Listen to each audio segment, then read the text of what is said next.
Folks, Black Star Network is here. Hold no punches! I'm real revolutionary right now. Black power. Support this man, Black media. He makes sure that our stories are told. Thank you for being the voice of Black America, Roland. Stay black. I love y'all. All momentum we have now, we have to keep this going. The video looks phenomenal. See, there's a difference between Black Star Network and Black-owned media and something like CNN. You can't be Black-owned media and be scared. It's time to be smart. Bring your eyeballs home. You dig?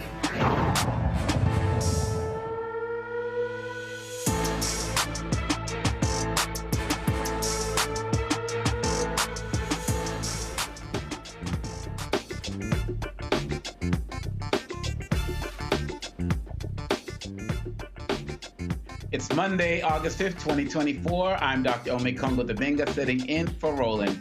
Here's what's coming up on Roland Martin Unfiltered, streaming live on the Black Star Network.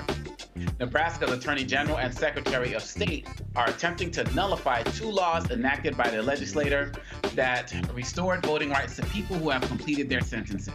We'll discuss the case with the Sentencing Project's Senior Director of Advocacy. Black farmers get a monumental victory as they begin receiving payments from the $2.2 billion Discrimination Financial Assistance Program. A Black activist in Nevada gets pummeled with racist threats by white people as he is trying to get a petition signed. We'll show you what happened and hear him explain how it began. 10 years ago, Flint, Michigan got sick from its drinking water and the cover-up began.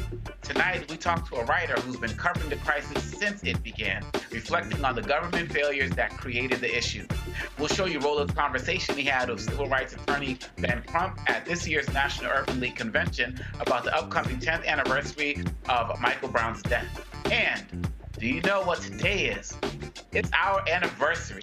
Last year on this day, the infamous Montgomery Riverfront Brawl took place. Today, we'll look back at how the event unfolded, creating an unofficial holiday. It's time to bring the funk on Roland Martin Unfiltered, streaming live on the Black Star Network. Let's go. He's got it. Whatever the biz, he's on it. Whatever it is, he's got the scoop, the fact, the find. And when it breaks, he's right on time and it's rolling. Best believe he's knowing.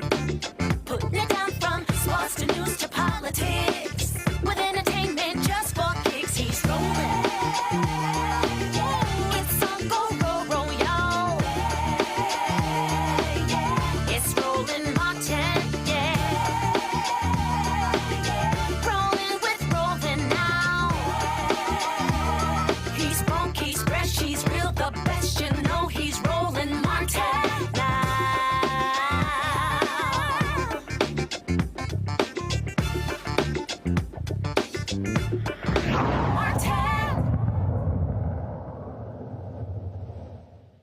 The American Civil Liberties Union of Nebraska is challenging top election officials' defiance of state laws that restore the voting rights of anyone convicted of a felony. The ACLU filed the lawsuit on behalf of 3 Nebraska residents who would be denied the right to vote under a directive from Secretary of State Bob Evnen, who recently ordered county election officials not to allow those with felony convictions to register to vote in November's presidential election. Nicole Porter, the Senior Director of Advocacy at the Sentencing Project, joins us now with details about this lawsuit. Nicole, thank you so much for joining us. Having me. Absolutely. It seems every week we're having, and sometimes multiple days within the week, we're having conversations about voter suppression efforts. And one of the things I was concerned about when Vice President Harris got the nomination was that those on the Republican side were going to double down on their voter suppression efforts. And yet here we have another situation. Take us up to date on where this case is today. Yeah, so this is an outrageous example of voter suppression and how people with felony convictions are at specific risk of being charged under voter fraud and being subjected to these voter suppression rules. So the reality in Nebraska is that the legislature passed legislation earlier this year that ended a 2-year waiting period for people with felony convictions to have their voter eligibility restored after they completed their sentence. That followed a law change in 2005 that ended lifetime disenfranchisement in the state, which impacted some 57,000 people since 2005 through this year's change. Well, a few weeks ago, the state attorney general issued a non-legal binding opinion saying that the legislature did not have the constitutional right to change the law, and said that that law must be changed by the courts, and in effect that he and others on the state's parole board had the authority to restore people's civil rights given the state's constitution. Well, the Secretary of State, who's also on the pardon board, agreed to implement the Attorney General's non-legal binding opinion by issuing that directive to local election officials to not register people with felony convictions to vote. Because of that, because of the state Secretary of State's unwillingness to comply with the law that was changed earlier this year, the ACLU of Nebraska filed a lawsuit last week to compel the Secretary of State to do his job, a mandamus lawsuit. That lawsuit is with the state Supreme Court to expedite the issue given the window of time we're in and the fact that the general election is quickly approaching, and the fact that that Attorney General opinion and the Secretary of State's directive was issued 2 days before the law was to go into effect, impacting this window of time to bring thousands of Nebraskans onto the voter rolls given this change in law, and now has created chaos and confusion for people impacted by the law in the state, not just for the people who would be impacted with this recent law change, but for people impacted going back to 2005 with the law change that ended lifetime disenfranchisement in the state. It's an outrageous power grab by the Attorney General and the Secretary of State, two individuals who are a part of a voter suppressive strategy to undermine and weaken the electorate in the state. Now, my assumption is going to be that the Attorney General was there through much of this time before this, trying to work to change these laws. Do you think that it was strategically timed that they would challenge it at this particular time so as to make it so confusing so that this could not be resolved before the election? Because it seems like this is something they could have done months ago, if not a year or two ago, or even right after they implemented this change in the first place. Well, this legislation has been introduced year after year, dating back to as far as 2015. The Sentencing Project has been a national partner to state groups in Nebraska to change the law since then. But I think what's really outrageous regarding this is that not only is the Attorney General trying to undermine the law that went into effect in 24, but going back to 2005, so that's some 19 years ago, and didn't address at the time the fact that there was any constitutional challenge to the law that's been in effect for nearly 20 years. It's clear that the politics around supporting rights restoration have changed. There have been bipartisan support for these efforts in a number of states. The era of reform got kicked off in Texas with the Republican governor in the late 90s, and the fact that we're in this era of voter suppression where in states like Florida, Tennessee, and Texas, lawmakers have used voter fraud offenses to target people with felony convictions as a pretext for claiming that there's voter fraud happening, and that this is an example of expanding on that strategy, building on that voter suppressive strategy, just really reminds us how at risk, particularly people with felony convictions who are disproportionately Black and brown, are impacted by these voter suppressive efforts. Now, you brought up Florida, and that kind of leads to my next question. What are we going to be looking at? Are we going to be looking at things similar to what Ron DeSantis did, where people who have any types of convictions risk being arrested even if they were told to do the right thing? Are we looking at potential situations where people are going to be made an example of in terms of some police rolling up on their door with the video cameras running to try to intimidate others from trying to do the same? Is this what is possible given what's happened right now? It's a very concerning time in Nebraska and in other places where there's essentially a hostile environment for democracy, for voting. And yes, in Nebraska, advocates, not just individuals who may be impacted by the law change and the current direction of the Secretary of State to not register people, not make people eligible with felony convictions to be able to vote, but also organizations, civil society organizations, civic organizations who might be doing that voter registration are also potentially at risk of criminalization given voter suppressive laws that have been adopted in Nebraska. And this is true in other states as well, where there's been a criminalization around voter registration. People should look closely at what the laws are in their state. Engage voter legal advocacy organizations to confirm what the laws are. But yes, this is a concern in Nebraska, just like it was in Florida leading up to the 2022 midterm elections, and just like other aspects of voting and voter registration have been criminalized in states like Georgia and Tennessee. Can you talk a little bit about some of the confusion you talk about, their ways that they're trying to change this policy would cause? Like, what are you hearing from people who are part of your community who are dealing with this particular situation? So give us some real life examples of what this confusion looks like. So, a lot of people say, oh, please, people are just talking. Nothing's really going to change on the ground. But through the Sentencing Project and the work that you're doing, what are you seeing and hearing?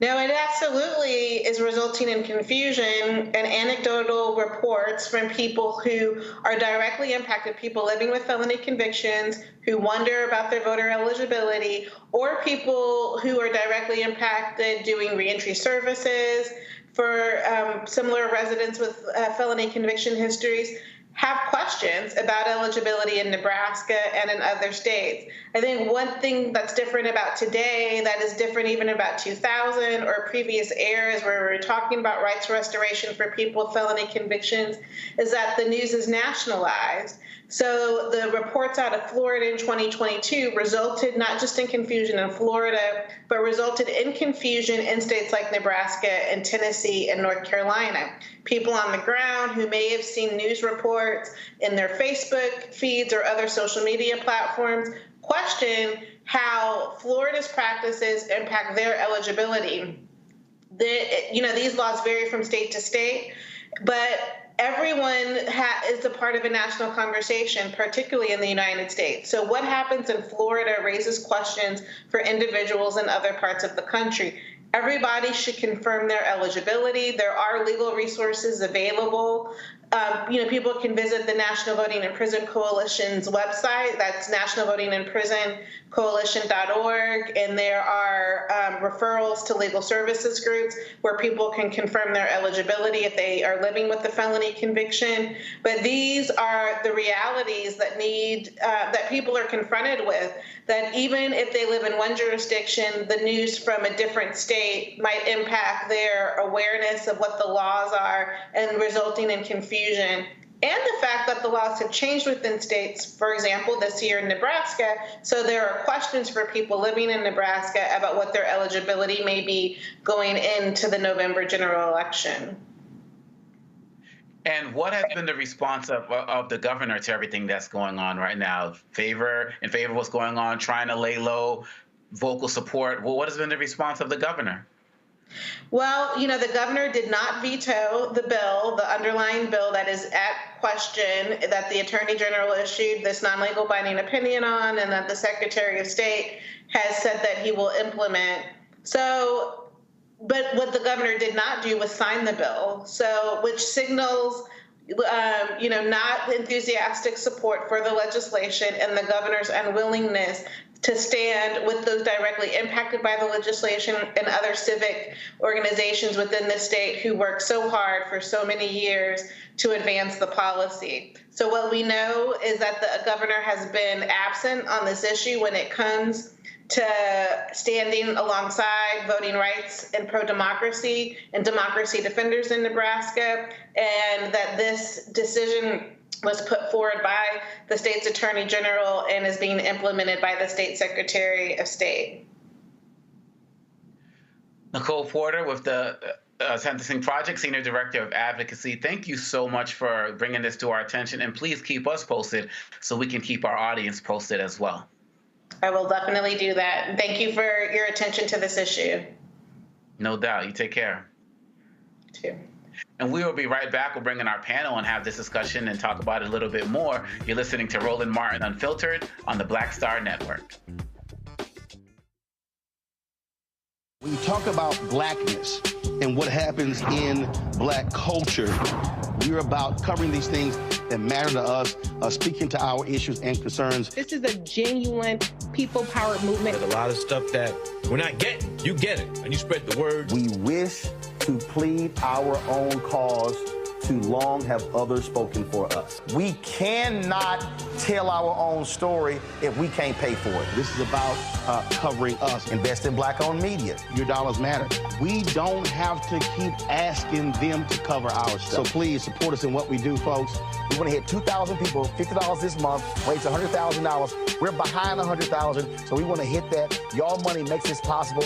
Checks and money orders go to P.O. Box 57196, Washington, D.C. 20037-0196. The Cash App is $RM Unfiltered. PayPal is R Martin Unfiltered. Venmo is RM Unfiltered. Zelle is roland@rolandsmartin.com. What's up, everybody? It's your girl, Latasha from the A. And you're watching Roland Martin Unfiltered.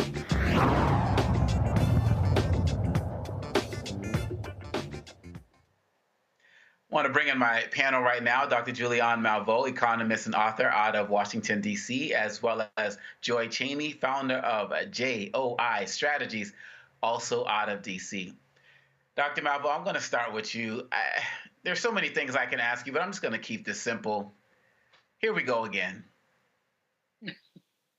Here we go again. I don't know how. This is deliberate disenfranchisement. The state of Nebraska ought to be ashamed, but of course, you know, they're not, and that's not even the point. The point is that when people have done their time, they've served their time, they pay the price, now they're returning citizens, they need to be allowed to come back with the full rights. Nebraska was already a little bit restrictive because you had to be out for 2 years before you could even exercise your voting rights. But then for this legal person to say, no, they can't do it, to send out an order and for the governor not to get involved really speaks to their intention to deliberately separate Black people from their rights. But this is that we've seen it in Florida. We've seen it in other places. If you read, which I'm sure you have read at least part of it, the disgusting document that Project 2025, I mean, one of the things they talk about is taking away voting rights for people who've been convicted.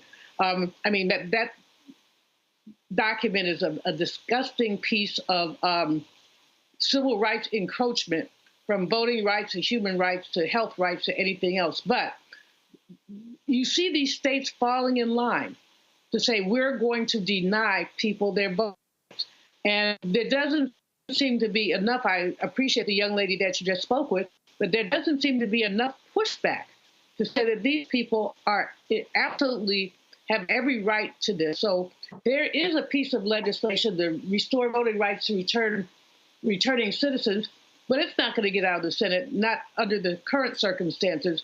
Republicans are ambivalent, if not negative about it, and all Democrats are not enthusiastic. So we really do have to look at the John Lewis Voting Rights Act, and we have to look at other ways that these people who have served their time, have the opportunity to exercise their franchise.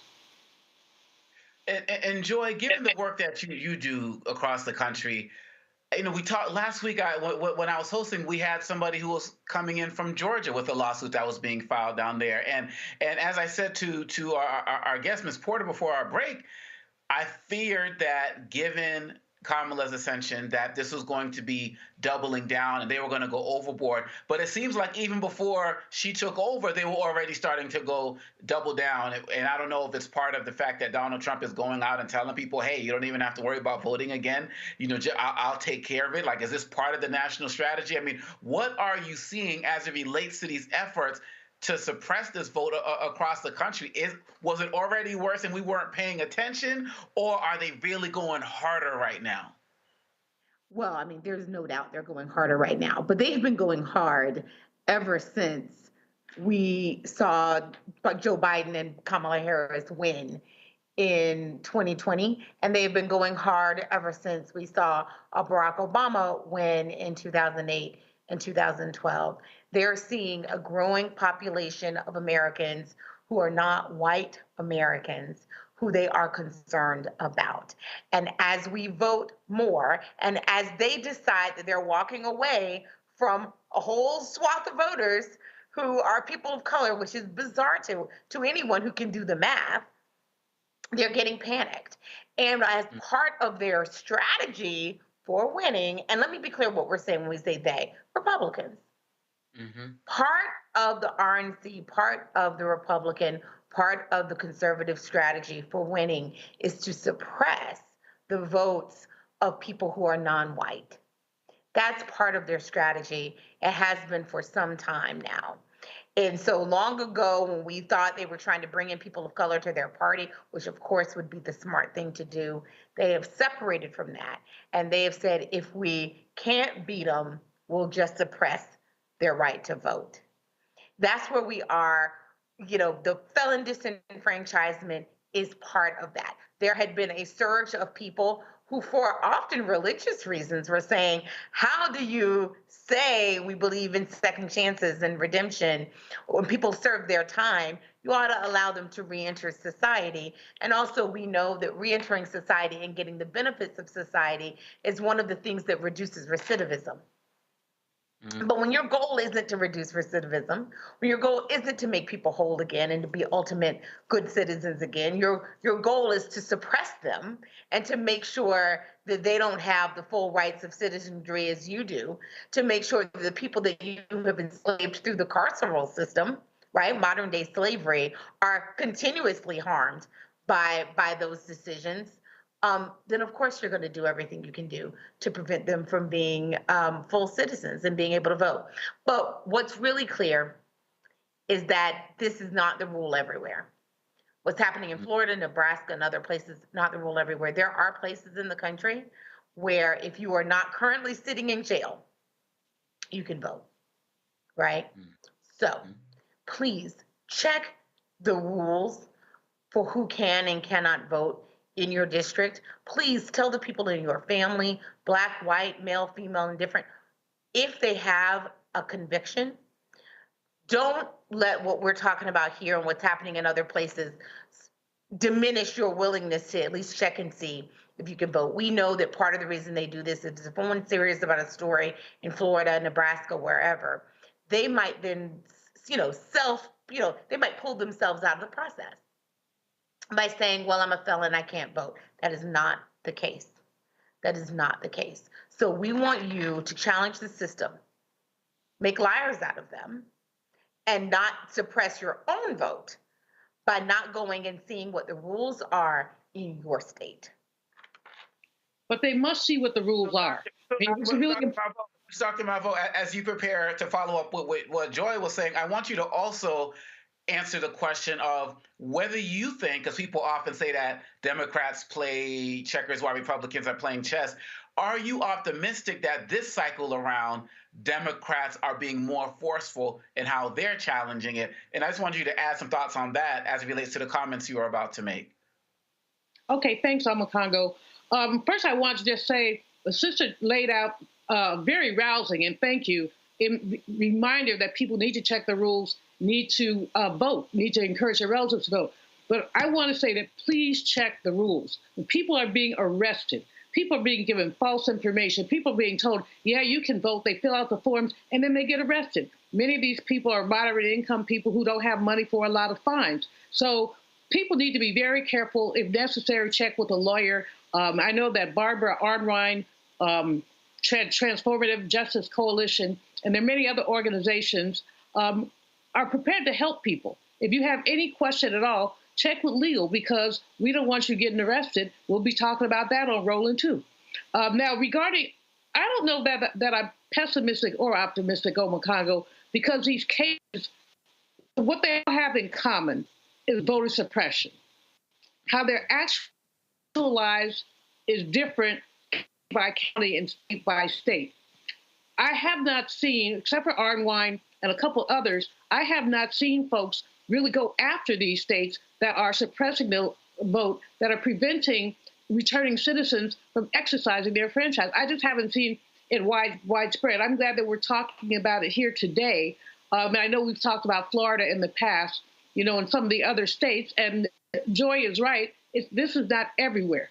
But I do think that Democrats would be well served if this were more of a national, if there were more of even just a grid that says in Florida you can do this, in California you can do that. Well, in California you can do anything. So I didn't say that about my home state. But basically, it would be useful to have a grid of some sort. It would be useful if law students were getting out into the community and saying, we want to help with this. So it is going to be a problem. And the problem is this election is going to hang on margins. It's going to hang on, people are talking today about who the vice president should choose for her running mate. And basically, each one of the three men she's considering might bring a percentage point or two. If we have an election that hangs on a percentage point or two, if a percentage point, or even half a percentage point, gets misdirected, that's going to be a problem. Remember, the former president won Georgia by 11,000 votes. So when we think about those very slim margins, we have to think about every single vote counting. No, you're That's right. Can I just say one other thing on that? Please. It is so critical. What Dr. Melville said is absolutely right. We are talking about slim margins here, and they know this. So if they can scare just a few of you, just enough of you into saying, well, I had a conviction, or some people overinterpret and say, I went to jail, or I had a misdemeanor, or what, they will overinterpret and they will take themselves out. Please do not do that. If you are not currently sitting in jail, I want you to check the rules. And even then, I still want you to check the rules for what happens if you can and cannot vote with your board of elections.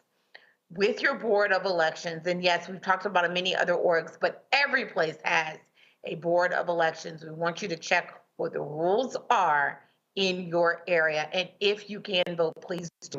There are some horror stories out there about people who are, arresting folks. But the reason they make the news is because they are so uneven and so unusual. I do not want us, sometimes when we talk about voter suppression, we inadvertently suppress the vote ourselves. The vast majority of you, when you go to the polls, you will be able to vote. You will be able to vote. You will be able to vote effectively. Yes, there are those who are trying to suppress your vote, and they're doing their damnedest, and they are making it harder. But still, the vast majority of you will be able to vote. If you arm yourself with the rules, with the tools needed, if you need an ID, bring it. If you need to sign your absentee ballot, do it. If you vote early, it makes it easier to address any issues that come up. We're heading towards the election, or a little more than 80 days out. Our goal right now is not to fight the rules, unless you're the ACLU, that's what they do. But our goal is to arm the voters with what they need to vote. Do not let them cheat you out of your vote. Try it anyway. Check the rules. Most definitely. And yeah, we're going to stay on top of that on the Black Star Network. That's what we do. And I believe that if we keep doing that, we're going to continue to empower communities that are out there fighting back, playing chess, and maybe just trying to destroy the whole chessboard that the Republicans are trying to initiate with this voter suppression. We're going to keep talking about it on Black Star Network. We'll be right back with more Roland Martin Unfiltered on the Black Star Network. Hatred on the streets, a horrific scene, a white nationalist rally that descended into deadly violence. White people are losing their damn minds. as an angry pro-Trump mob storms the U.S. Capitol. We've seen shootings. We're about to see the rise of what I call white minority resistance. We have seen white folks in this country who simply cannot tolerate black folks voting. I think what we're seeing is the inevitable result of violent denial. This is part of American history. Every time that people of color have made progress, whether real or symbolic, there has been what Carol Anderson at Emory University calls white rage as a backlash. This is the rise of the Proud Boys and the Boogaloo Boys. America, there's going to be more of this. Here's all the Proud Boys, guys. This country is getting increasingly racist in its behaviors and its attitudes because of the fear of white people. The fear that they're taking our jobs, they're taking our resources, they're taking our women. This is white fear.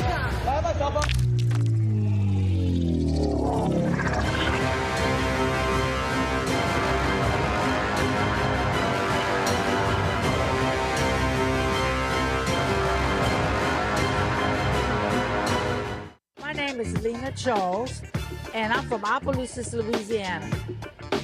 Yes, that is Zydeco capital of the world. My name is Margaret Chappelle. I'm from Dallas, Texas, representing the Urban Trivia Game. It's me, Sherry Shepard, and you know what you watch. Roland Martin on Unfiltered.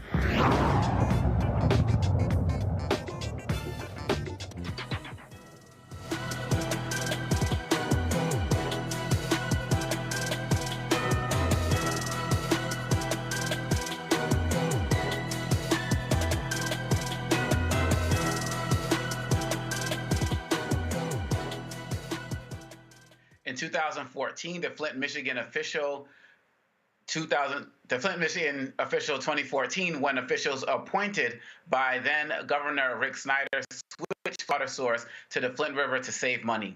The water contained high levels of lead and bacteria, which flowed for 18 months, affecting Flint's predominantly black population and killing at least 12 people. To date, no one has been held responsible for the continuing crisis. Joining me now is Jordan Chariton, a reporter, CEO of the Status Group, and author of We the Poisoned, Exposing the Flint Water Crisis, Cover-Up, and the Poisoning of 100,000 Americans. He's been covering this since the beginning. Thank you so much, Jordan, for joining us. And there are so many questions I want to ask you, but I just want to start with where are we today in 2024, 10 years later? We are unfortunately not too much different from where we are 10 years ago. That might sound shocking, but despite the government's claims, there is still dirty water in Flint. I just spoke with residents today who have rashes, are getting discolored water in a lot of places in Flint. There is no criminal accountability. Tragically, cancer is surging in Flint. In some cases, some types of cancer are up 300% compared to before the water switch. And these residents do not have expanded health care. That was a short-term Medicaid expansion that has expired. So between the water being problematic and contaminated, the lack of criminal accountability, cancer surging, and frankly, an ongoing cover-up, this is, to me, one of the most egregious examples of environmental racism and injustice in American history. Jordan, you've been on this from day one, and everybody talks about how progressive the state of Michigan is, the leadership, and so on and so forth. How in the world could this be happening? When I say this, I mean, number one, what you are describing as a cover-up, and two, no accountability to this day. Yeah, and I also want to be clear, because my book reveals this was not an effort to save money. This was an effort to make money. This was a massive privatization scheme that obviously went very wrong. Wow. Yeah, the details of that, I mean, there was no reason for Flint to switch its water. No reason at all. They built a completely brand new water pipeline that was on the same exact path as the existing pipeline Flint got from Detroit. Detroit cut its rate in half to Flint to save it as a customer. But there were people that wanted to make money on a brand new water system, and there were also Wall Street banks involved. So my book really, for the first time, details that whole financial scheme that is still not being punished today.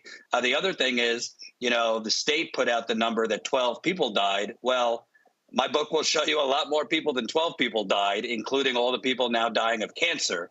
But to quickly answer your question, how no one is held accountable, my book also reveals that the current Attorney General of Michigan, Dana Nessel, who is rumored to want to run for governor, I can't get in her head, but her decisions kind of sabotaged the criminal investigation. She fired prosecutors that were moving the investigation along, were about to go to jury trial. She fired them, she dropped all the charges, and then restarted the case from scratch with experts and lawyers told me was unheard of. They've never seen anything like that.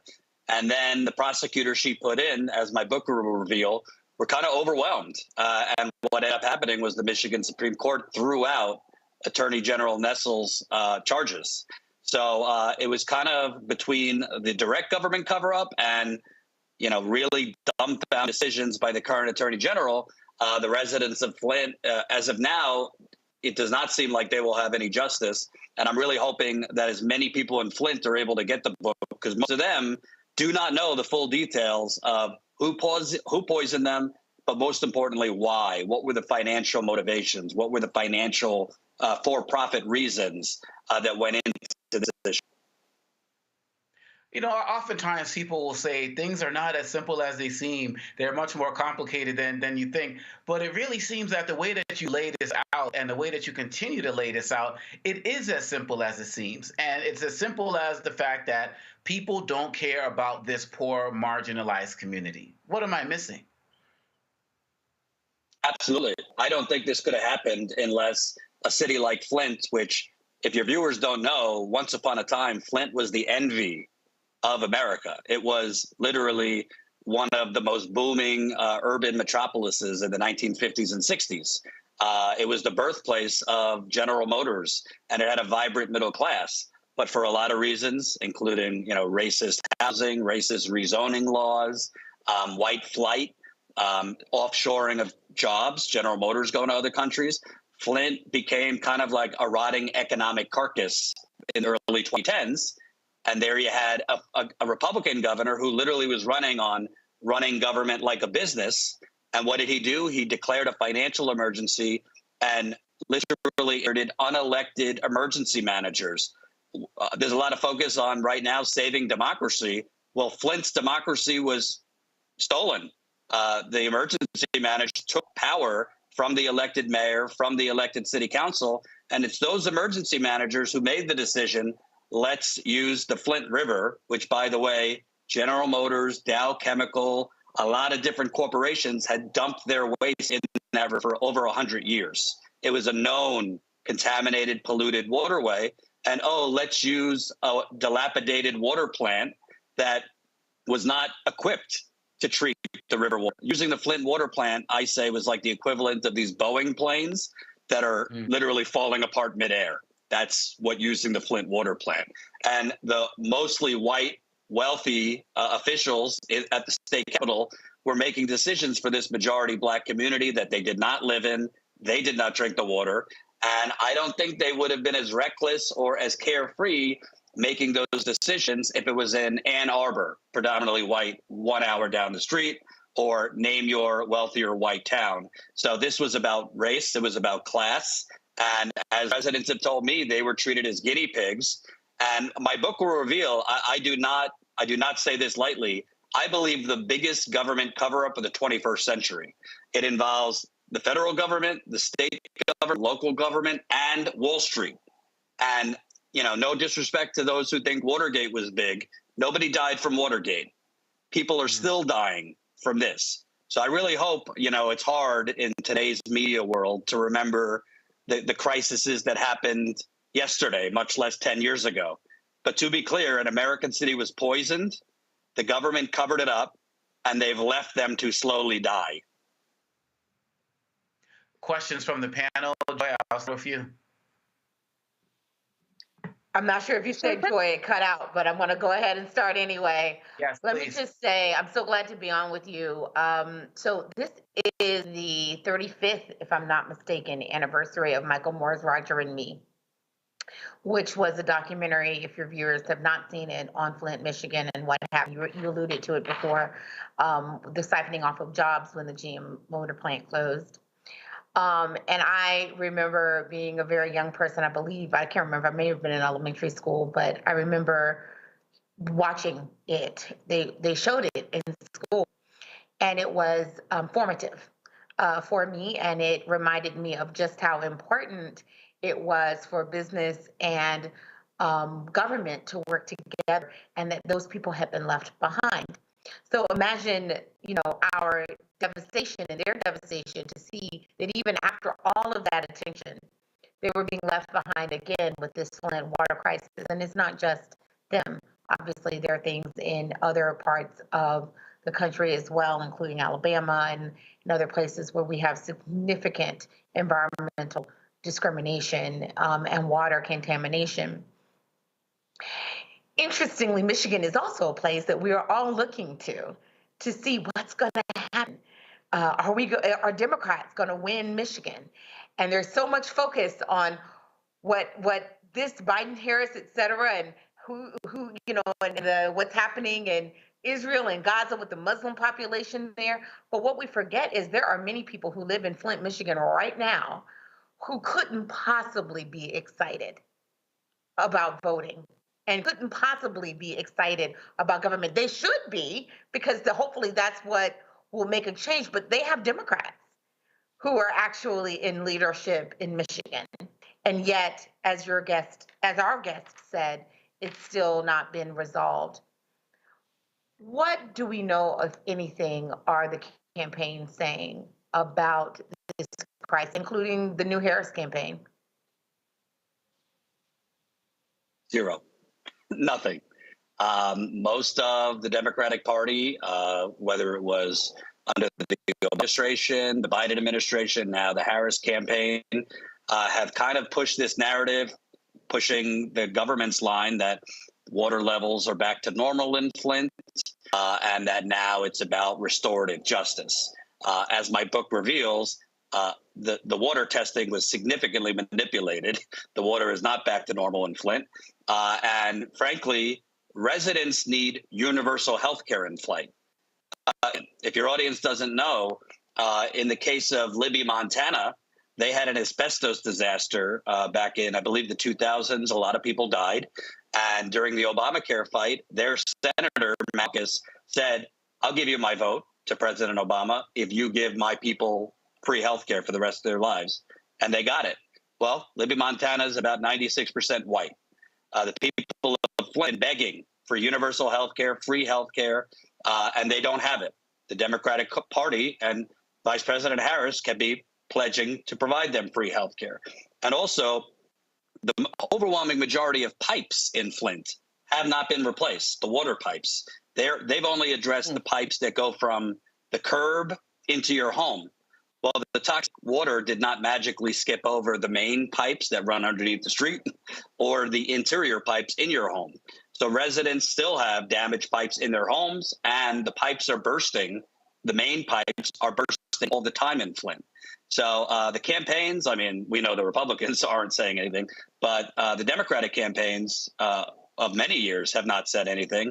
And the White House of several Democratic presidents have basically done very little. I mean, they tried to push the messaging during the infrastructure deal.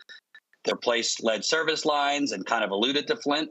Well, it's been 10 years and they haven't replaced the lead service lines. And they also haven't replaced the interior pipes. In my book, I tell an account from former Flint Mayor Karen Weaver. She asked current Democratic Governor Gretchen Whitmer for funding, for help to replace Flint residents' plumbing inside their homes. And Governor Whitmer, this is according to former Mayor Weaver, told her the state legislature has Flint fatigue and I can't get any more money. So the bottom line is this is still a disaster. It's not a crisis from the past. That's a narrative that's been put out there. But 10 years later, residents are still getting rashes. There are residents still losing hair. There are residents still getting smelly water and discolored water. And also the infrastructure in Flint, the water pipes, they were built for a city when it had 200,000 residents. Flint has 80,000 residents now. There's sections of Flint where there's a lot of abandoned homes where the water is not being used. That leads to stagnant water, which then leads to bacteria, not just in Flint, many other cities. So there's a lot of problems, and I've just been trying to keep this and keep attention on this because you can't normalize any city, black, white, doesn't matter, especially black, cannot normalize people being harmed by their government and then it kind of being swept under the rug. Dr. Malveaux, your question. First of all, I want to thank you for your resilience and your persistence in following this story. I know Mayor Weaver personally. She's a dear friend, and I'm frustrated because I'm surprised to learn that Gretchen Whitmer, who wants to put herself out there as some kind of champion of the people, would say people are flinted out. I mean, how do you get flinted out when people are gay? And for it's been a decade. There's been no justice. And the word, you said something a bit back, which Omakonga knows this is one of my favorite words, predatory capitalism. Yes. The reason that Flint got exploited was because people found a way to make money from their misery. They didn't need the new water lines. They just wanted them because then they could make more money. Detroit gave Flint a break on their water prices, but the new authority, I understand, and I haven't finished your book, but did not give them such a break. So somebody's making money. So the dots need to be connected, and basically the lowlifes, and I use that word advisedly, need to be exposed for what they did to the people of Flint. Now, you've done exhaustive reporting. I know you talked to lots of individuals. You have one part of one in the book where you talk about a man who basically blew up at a city council meeting, just being so frustrated at the fact that he could not get any answers, that they can't get clean water. In your reporting, is there any recourse? Is there anything? Is this just so like we say, oh, well? I mean, you're right, the Biden-Harris administration, or now the upcoming Harris administration, could do something. But, in my mind, and you correct me if I'm wrong, President Biden could sign an executive order tomorrow and bring universal health care to the people of Flint. He could do that. And it would make a huge difference to those people who are dying. But what recourse is there? Do you think an executive order is a possibility or a likelihood or a possible solution? Help me out with this, because I'm listening to you gets my blood boiling. Well, I also want to point out, and I know a lot of your viewers, might think, might be pro Democratic Party. I don't care either way. To me, politicians on both sides are corrupt. But the current Attorney General, Dana Nessel, I put in several Freedom of Information requests because she has documents outlining the financial fraud that caused this crisis. Particularly, there was a RICO investigation, and there were RICO charges. RICO is what they use against mafia figures back in the day, 1970s, 80s. The original investigators were about to charge racketeering, RICO, against several high-level officials for the financial fraud that I outlined. For whatever reason, Attorney General Nessel fired them, and she did not follow through on that case. I have put in Freedom of Information requests because the investigation is over. The Michigan State Supreme Court threw out the current Attorney General's charges. She is withholding those documents. I believe those documents outline the role of several high-level state officials in this financial fraud, as well as Wall Street banks, including J.P. Morgan and Wells Fargo. Important, there still is, if the financial fraud is exposed, I believe, and based on lawyers I've spoken with, there still are criminal charges that could be filed related to the financial fraud. That's why it's so important that the Attorney General, even if it's slightly redacted, release that information. So far, first, her office told me they didn't have the documents. Then suddenly they found them. And then she's not giving them to me. So that's number one. I believe there still could be criminal charges related to the financial fraud. Let's just say scam, to simplify it. Number two, President Obama, when he was in office, he did not declare a disaster in Flint. He declared a state of emergency. That's key, because a disaster means the federal government, basically, they could have sent the Army Corps of Engineers into Flint and dug up all the pipes And it would have happened not in 10 years, but probably a year. That's still President Biden. Democrats like to say, well, by law, we can't because that's only for natural disasters like hurricanes or tornadoes or whatnot. Well, they seem to be able to find a way for things when they desperately want it in Washington. I believe, and based on lawyers I've spoken to, that the Flint water crisis can be fit into that. And a disaster could be declared, which would unleash a lot more federal resources, including the Army Corps of Engineers, because, again, years later, they have not replaced the pipes. Do you know in Ann Arbor, Michigan, which is an hour down the road in White, they replaced the pipes after the Flint water crisis. They replaced the pipes preemptively, lead pipes. There was no problem. They just got rid of them preemptively because of what happened in Flint. Yet in Flint, they haven't replaced them. That is a federal government failure. So they could still declare a disaster. Like you said, Biden can, I believe, provide universal health care for the people of Flint. And right now, cancer is surging in Flint. So they need doctors, they need health care, and they also need behavioral specialists and a lot more behavioral and cognitive support because children have been damaged with learning disabilities, volatile mood swings, which leads to crime. Lead affects your brain. There's a lot of problems, physical and mental, not to mention the PTSD, the trauma. You go to Flint, I talk to residents, it's dark. People are tired and fed up. And in terms of 2024, I'm not a pollster, but I could just tell you based on the hardcore activists I'm talking to in Flint, a lot of the residents I know, they are not, it does not seem to me like they are just, chomping at the bit to get to the polls.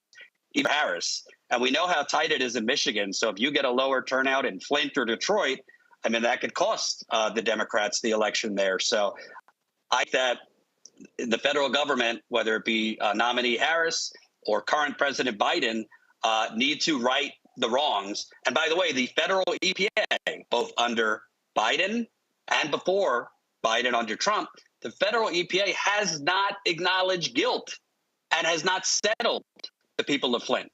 So they have not provided Flint money. The federal EPA, the state of Michigan has settled with Flint for far too little, in my opinion. The EPA has not.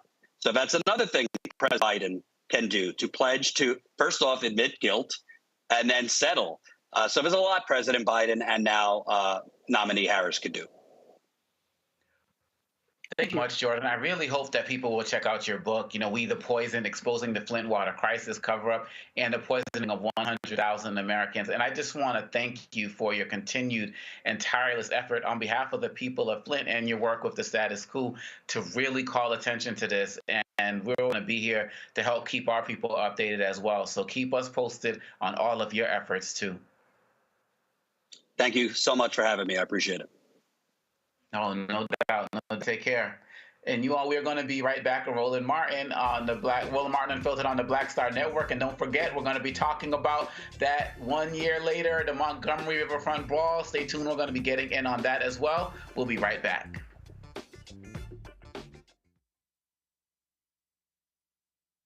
Next on the Black Table with me, Greg Carr. Democracy in the United States is under siege. On this list of bad actors, it's easy to point out the Donald Trumps, the Marjorie Taylor Greens, or even the United States Supreme Court as the primary villains. But as David Pepper, author, scholar, and former politician himself says, there's another factor that trumps them all and resides much closer to many of our homes. His book is Laboratories of Autocracy, a wake-up call from behind the lines. So these state houses get hijacked by the far right, then they gerrymander, they suppress the opposition, and that allows them to legislate in a way that doesn't reflect the people of that state. David Pepper joins us on the next Black Table, here on the Black Star Network. Fanbase is pioneering a new era of social media for the creator economy. This next generation social media app with over 600,000 users is raising $17 million, and now is your chance to invest. For details on how to invest, visit startengine.com/fanbase or scan the QR code. Another way we're giving you the freedom to be you without limits. Hi, everybody. I'm Kim Coles. Hey, I'm Donnie Simpson. Yo, it's your man Dion Cole from Blackish, and you watch Roland Martin, Unfiltered.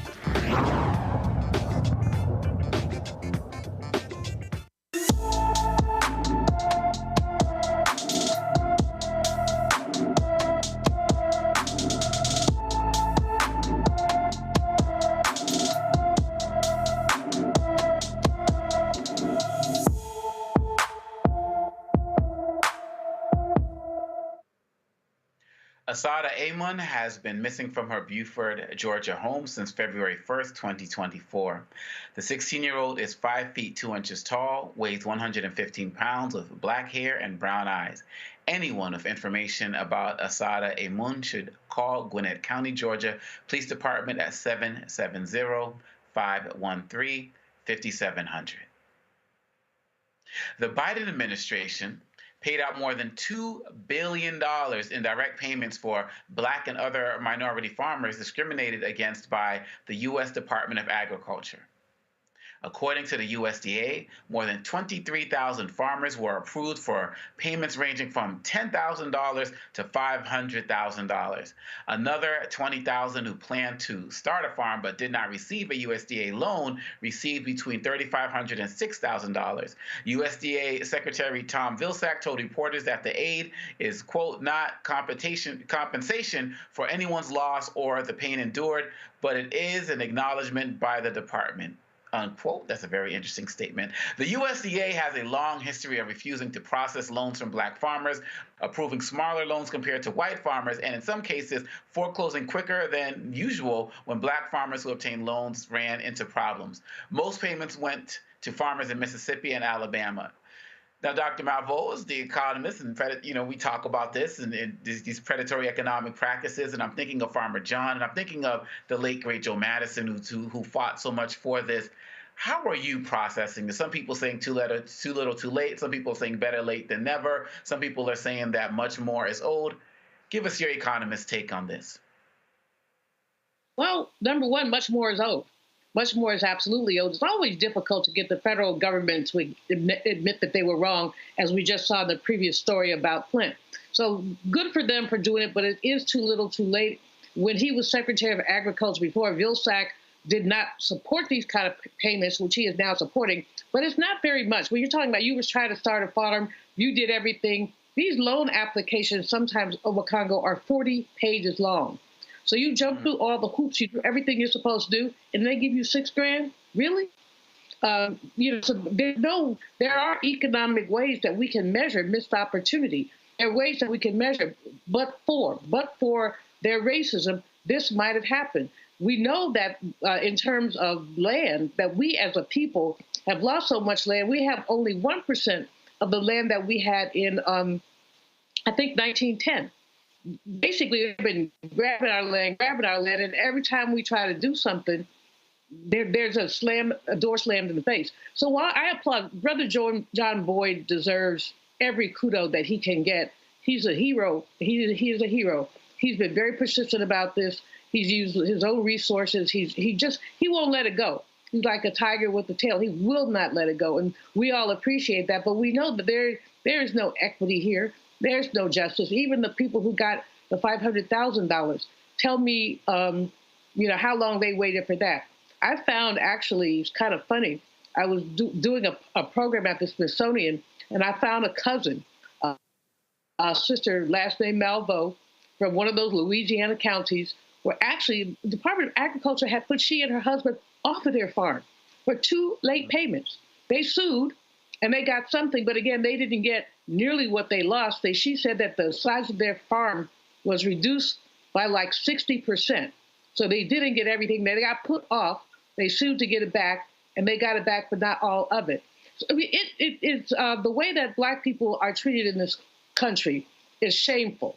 And while everybody's celebrating, and I am too, the fact that we have a presumptive Black president, let's be clear.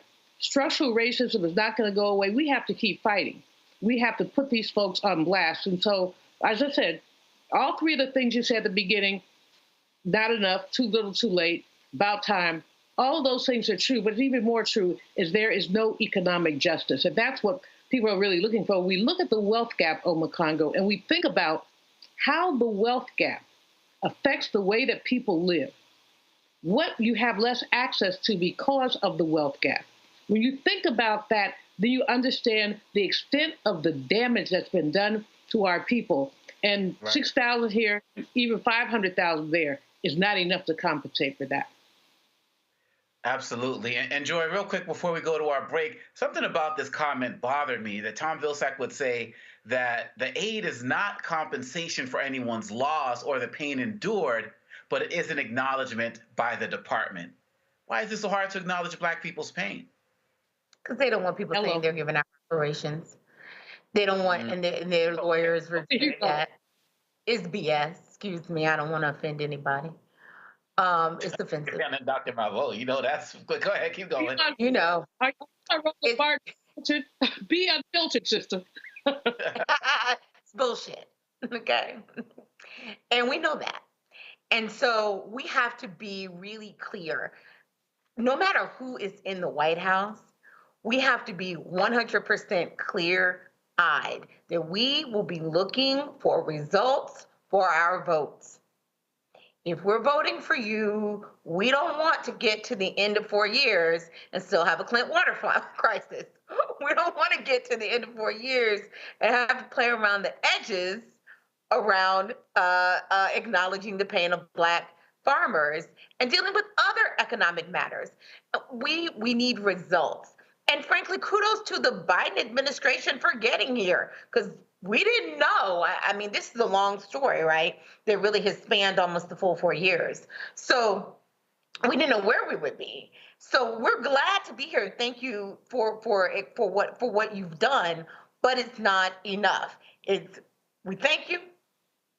It's not enough. And frankly, it's deserved because Black people have been voting and have been investing in the Democratic Party. Of course, this should have been the party that should have made sure that we got some recourse and some reparation or some payment for Black farmers. But $2 billion is just simply a drop in the bucket to what is lost. And that is also, I know we're going to break, why we have to talk about history in this country, why the 1619 Project. I remember being a Senate Chief of Staff, and I was listening to the last episode of the 1619 Project as I was driving to work one morning. And by the time I got to work, I was just crying profusely. Yeah. I didn't fully understand the history. And I consider myself to be an educated person. We must tell our history so that people understand, because once you know what happened to Black farmers, it's very hard to unknow it. No, yeah. It's very hard to unknow it. Once we know better, we got to do better. And so we're going to keep our eyes on this and any efforts that people try to give to block any future funds that are coming towards our farmers, because they absolutely need it. We'll be watching. Black Star Network will be watching. And we will be right back. I'm Roland Martin, Unfiltered, on the Black Star Network.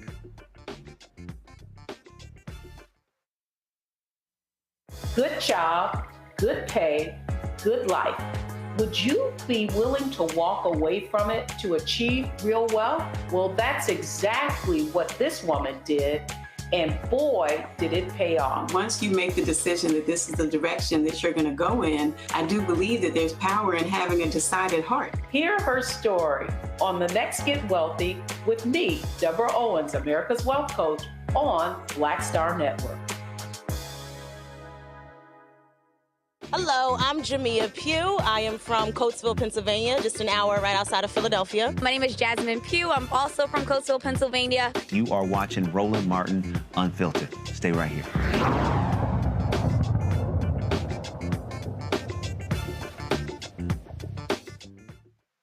In Nevada, a Black man says a white racist verbally assaulted him. Rick Johnson said he was trying to collect signatures on a petition to lower attorney fees at a hot August nights event in Virginia City when nearby attendees targeted him with racist language. Take a look. Keep talking. And where the tree at to hang people at? Where is that? Where is the hanging tree at? In your backyard. Gentlemen, can I please? No, no, no. He just said there's a hanging tree down there to hang people like me. That's racist. That is. That is racist. Y'all go take his back and he's being racist? Crying motherfucker. He's a crying motherfucker. You know what? That is fucking horrible of you. He's just as human as I'm doing a job and I did not disrespect you not once. Oh, man. Come on. Get out of here. Get the fuck out of here. You, man, you know what? Fuck you and I'm not leaving. Make me leave, motherfucker, because I can't take... I don't make trash. I burn it. That's 5th grade. And y'all laughing at this? And y'all laughing at this? This is what y'all like? This is what y'all like? We love it, man. We love it. You love it? Get your fatty flag on, man. Come on. Get your fatty on, man.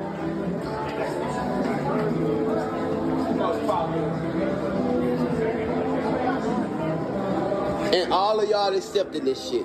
That's right. That's right. We do. Hey, man, I'm having a great day. I'm having a great day. I love it. Fuck all of y'all. And I'm going to stay right here because y'all don't scare me. You got to suck me. What? Got to do what? I'm built like a lemon. You got to suck me. If this is the way that you're talking on camera to me, sir, and I never disrespected you until you disrespected me. Oh, candid camera, actually. I'm going to be on the 5 o'clock news. No, I'm going to be on How. I thought you said you had a job. I got a job. Well, go do it. Man, fuck you. You do it. Oh, hey. Just go do your job. You do your job. I'm doing it. Why are you going to say fuck you to everybody? He said fuck me because I can say fuck you too. What the fuck you mean? He's being fucking racist to me, man. Get the fuck out of my face. Get the fuck out of my face. Who the fuck are you? Jesus Christ. I don't give a fuck. Fuck you too. The fuck?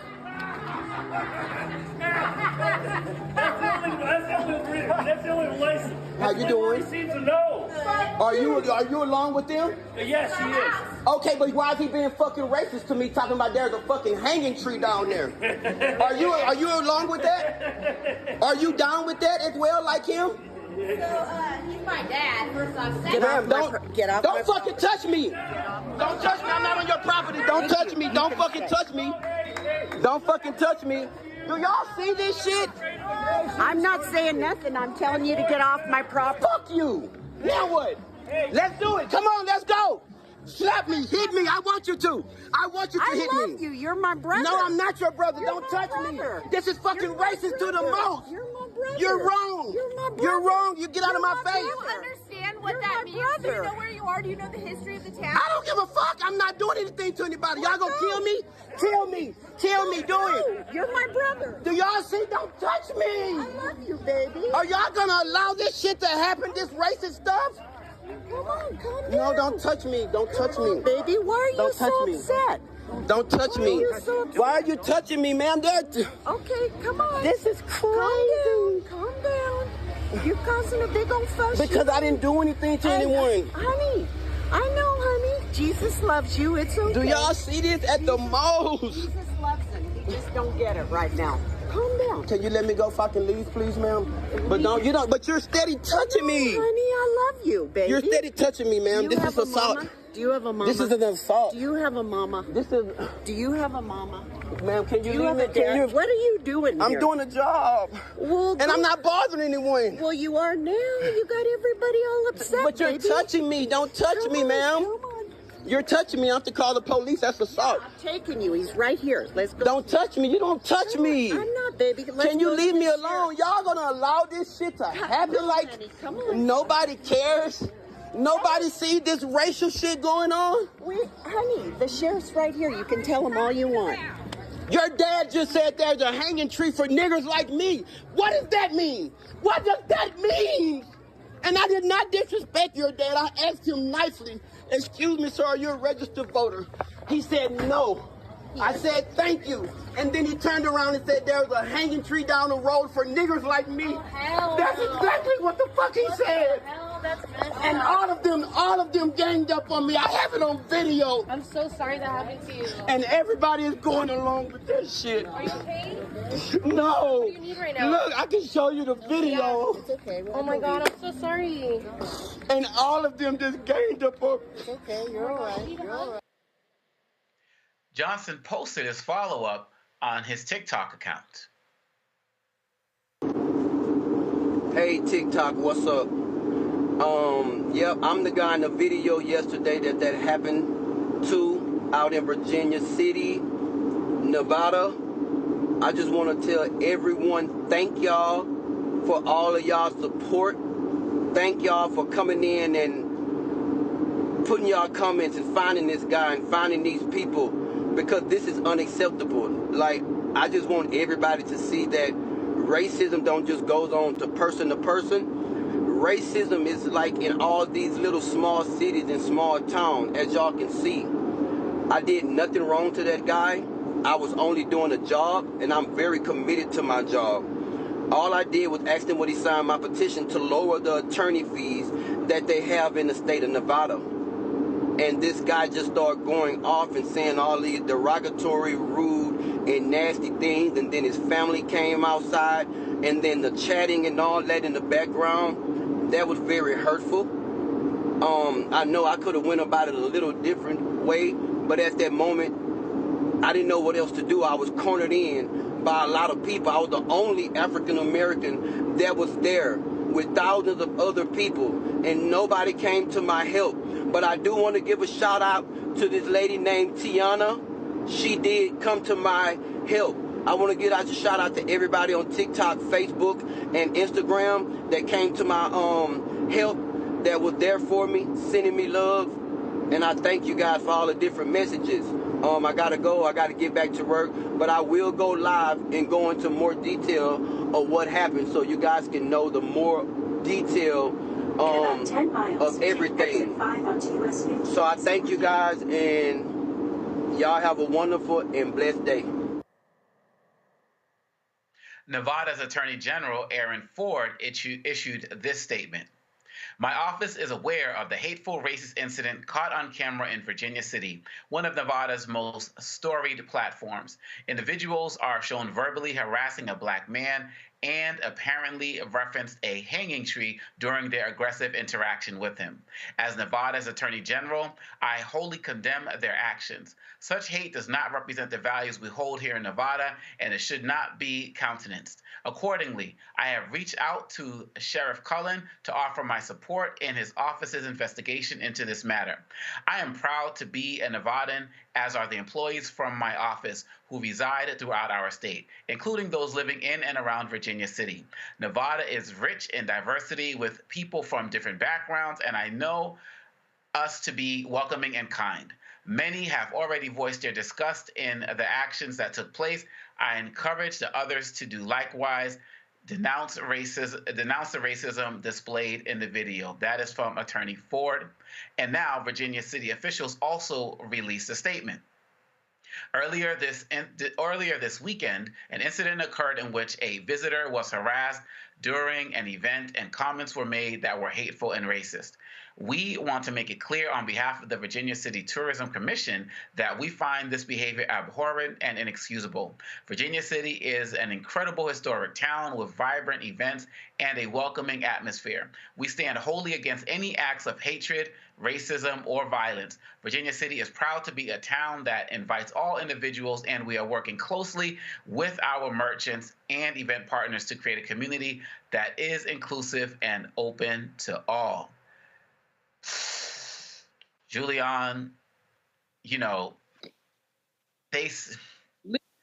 you're working on this book on lynching. I just felt like I was getting ready to watch a lynching right now. I know. No, the whole thing was ridiculous. And to say they have a tree to hang folks, I mean, I don't, you know, the brother has a right to be there. Any of us has a right to be anywhere. But it makes my, you know, it makes my skin crawl what he endured. And the fact that these folks were proud, laughing, proud of themselves, that's what happened at lynchings, Omakongo. That's what happened at lynching. People left church and took their little children to watch a lynching, and then stood under the body, smoldering body, because half the time they lit the body on fire to cut off toes and fingers and macabre relics of the lynching that they had just enjoyed on their way out of church. that reminded me at some level of some of these lynchings that I've read about, just the raucous nature of the conversation. And even the woman coming out every time, God loves you. Go away, go away, go away. That's your daddy? You never mind. I'm not going to talk about the girl's daddy.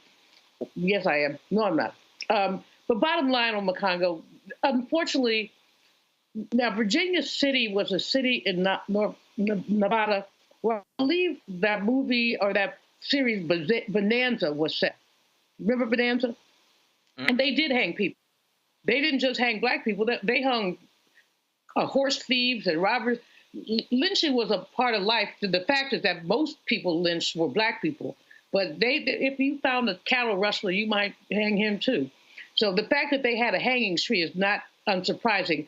The fact that the hanging tree was mentioned in the same context as a racial slur. And then this man was hounded, people get in his face. I could see how he felt cornered. He was probably frightened for his life. But this is America, folks. This is America. And Joy, one thing I caught from there was, yes, those men were older, and people expect a lot of the racism from the older people. But one of the younger women said something to the effect of, "Do you know what town you're in?" Like, basically, exactly. In my opinion, you know what's about to go down. How did you see that, Joy? It's so funny. Like, I had many different emotions. First of all, I do not expect older people to be racist. I don't just expect that, and I certainly don't accept that. So we need to put him on blast, and we need to show his face. And anyone in his family who is not addressing his issues is a problem. 2, the woman who came out, I'm not sure if she was trying to protect him by saying, "Do you know where you are?" Or if she was trying to gaslight him. I'm thinking it was a little bit of both, which is disturbing. If she had a sense that, well, at least if I'm on camera, let me be seen as trying to placate the situation. But it wasn't placating the situation, because instead of focusing on him, she should have been focusing on the other people in her town. And I don't believe that ultimately she was trying to protect him. I think she was trying to protect them. Yeah. So but however you swing it, it was a problem. I am wondering how much alcohol was involved, because that was just a very raucous crowd. And this is a relatively small city. The brother's just trying to get petitions. So have they been drinking? Have they been drugging? Not to make an excuse, but I'm just looking at them and saying, really? Yeah. Also, the dynamic here with a white woman touching him. Yeah. And you could feel his fear. Part of the reason he was backing up. Now, if she had touched me, I might have engaged differently. You know what I'm saying? If she had touched Dr. Malveaux, I might have engaged differently. No, you're absolutely right. What would I have done? We got to break, but that point where she walked up to him, I was like, please don't push this woman, because it would have been over as people started to surround him. So we absolutely have to keep an eye on this. I really respect this brother for what he was doing and putting it out there. And let's continue to show that support. But I have a feeling we're going to be talking about this again. So we're going to have to table this for another day and come back and talk about it another time. We'll be right back. You're watching Roland Martin Unfiltered on the Black Star Network.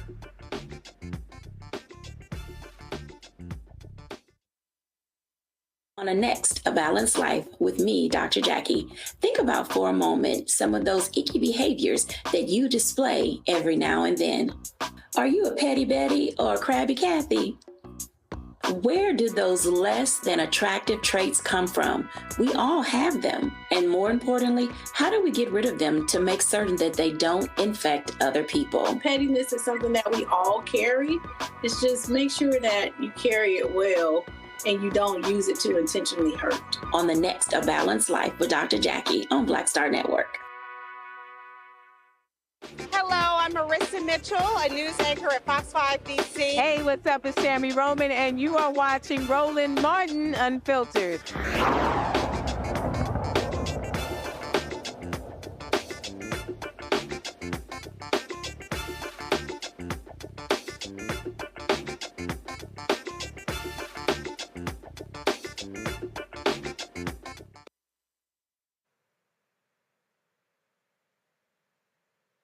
Last month, Roland attended the 2024 National Urban League Conference in New Orleans, Louisiana.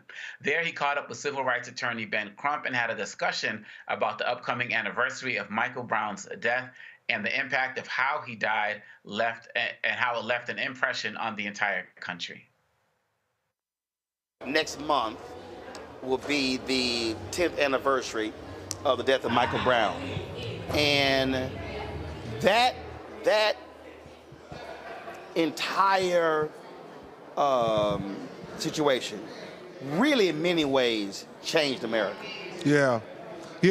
You know, Trayvon Martin had for the first time people talk about what black people have to endure on a regular basis. And it was the first time since Emmett Till that the tragic killing of a young black person had been catapulted to the top of national attention. You were there. You were one of the first interviews with Trayvon's parents. Absolutely. But it was when that outburst in Ferguson, when they burnt that city down and said, we're not going to take it anymore. Because right before that was Eric Garner and John Crawford. Yeah. Those two happened about like in the same window, but that totally changed everything. Yeah, and you know, the thing I remember most, Roland, about how it changed everything, those young people were so fearless. They were courageous.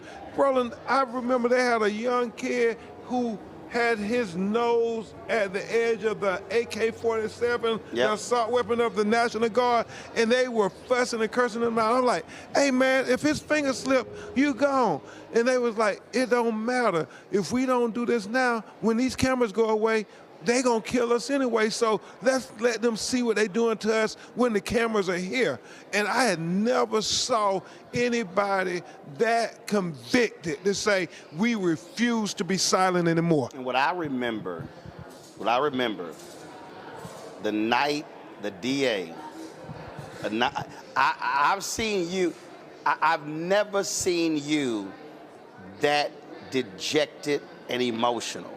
That was, when that DA chose not to indict and made that announcement, I can still remember how you looked in your response. And Roland Martin, the reason you were so aggravated was they didn't even get a chance at justice. And you had 35 black people in the community say he had his hands up, but they chose to believe the narrative of one white police officer who said that, no, he was charging that meant I was in fear of my life. So it meant that black people, we don't even matter.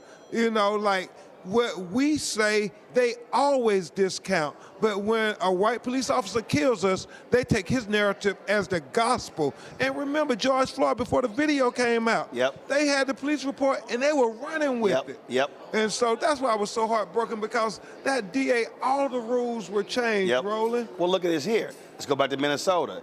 This Cobb shooting, and now you have the governor who said, "Oh, if the prosecutor didn't drop the charges, I was going to replace her," and it's supposed to be a progressive governor. Yeah, and a consideration for VP in Minnesota. I think that decision has taken that off the table. It's going to be a problem. But again, so the fact of the matter is, Sonia, Massey. So here we are, 10 years after Michael Brown. We are still dealing with this, which is a reminder to people that the battle continues. We are still dealing with trigger-happy cops who see us as threats, and we've got to keep fighting to hold them accountable. Yeah, and Roland Martin, I know we're going to talk about this one a lot, because I don't take for granted, just because they brought charges, that he's going to get full justice. Laquan McDonough, right there in Illinois, has 16 counts, and they convicted him, and the judge gave him 7 years, and he got out in 3 years and 2 months. The cop that shot Terrence Crutcher. Yeah, I mean, they just get slaps on the wrist, and so this is the worst police shooting video ever. Ben, I've had to air a lot of them. It was hard for me to air that one. It was so hard. She was boiling water. Yeah, and she said, I rebuke you in the name of Jesus. How can you get mad at that? Right. And she said, sorry, sir, sorry. That was her last word before the bullet shot her right under her left eye. and it was in a downward trajectory, as we discussed in the autopsy today, to show that Roland. He was in a downward position. He had absolutely no fear. Right. Well, first of all, there was a couch, and she's on the other side. Oh, she was going to douse me with hot water. And he had to walk around the counter to get a better shot. So, Roland, just like George Floyd video galvanized people in our black community, I think this video is going to galvanize people in our community to go vote and make Kamala Harris the first black woman to be president. First woman to be president. And first woman to be president, because Sonia Massey blood is on this ballot.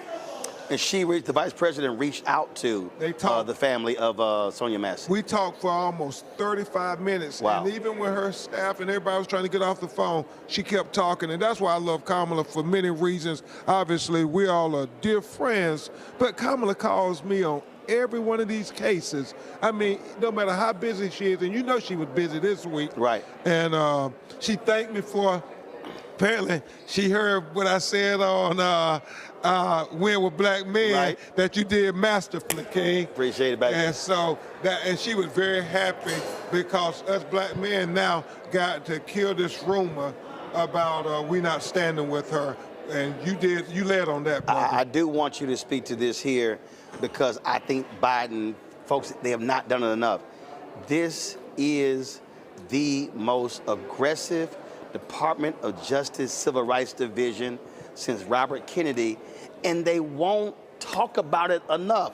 The cops that they put in jail, the wardens, the jailers, the hate crimes, the patterns and practice investigations, the fighting redlining. Yeah. I'm like, y'all, you have success story, tell it. You know, I'm smiling because I'm thinking about our brother Plies, who say, hey man, y'all don't know how to brag. Right. Can y'all just learn how to brag on everything you're doing?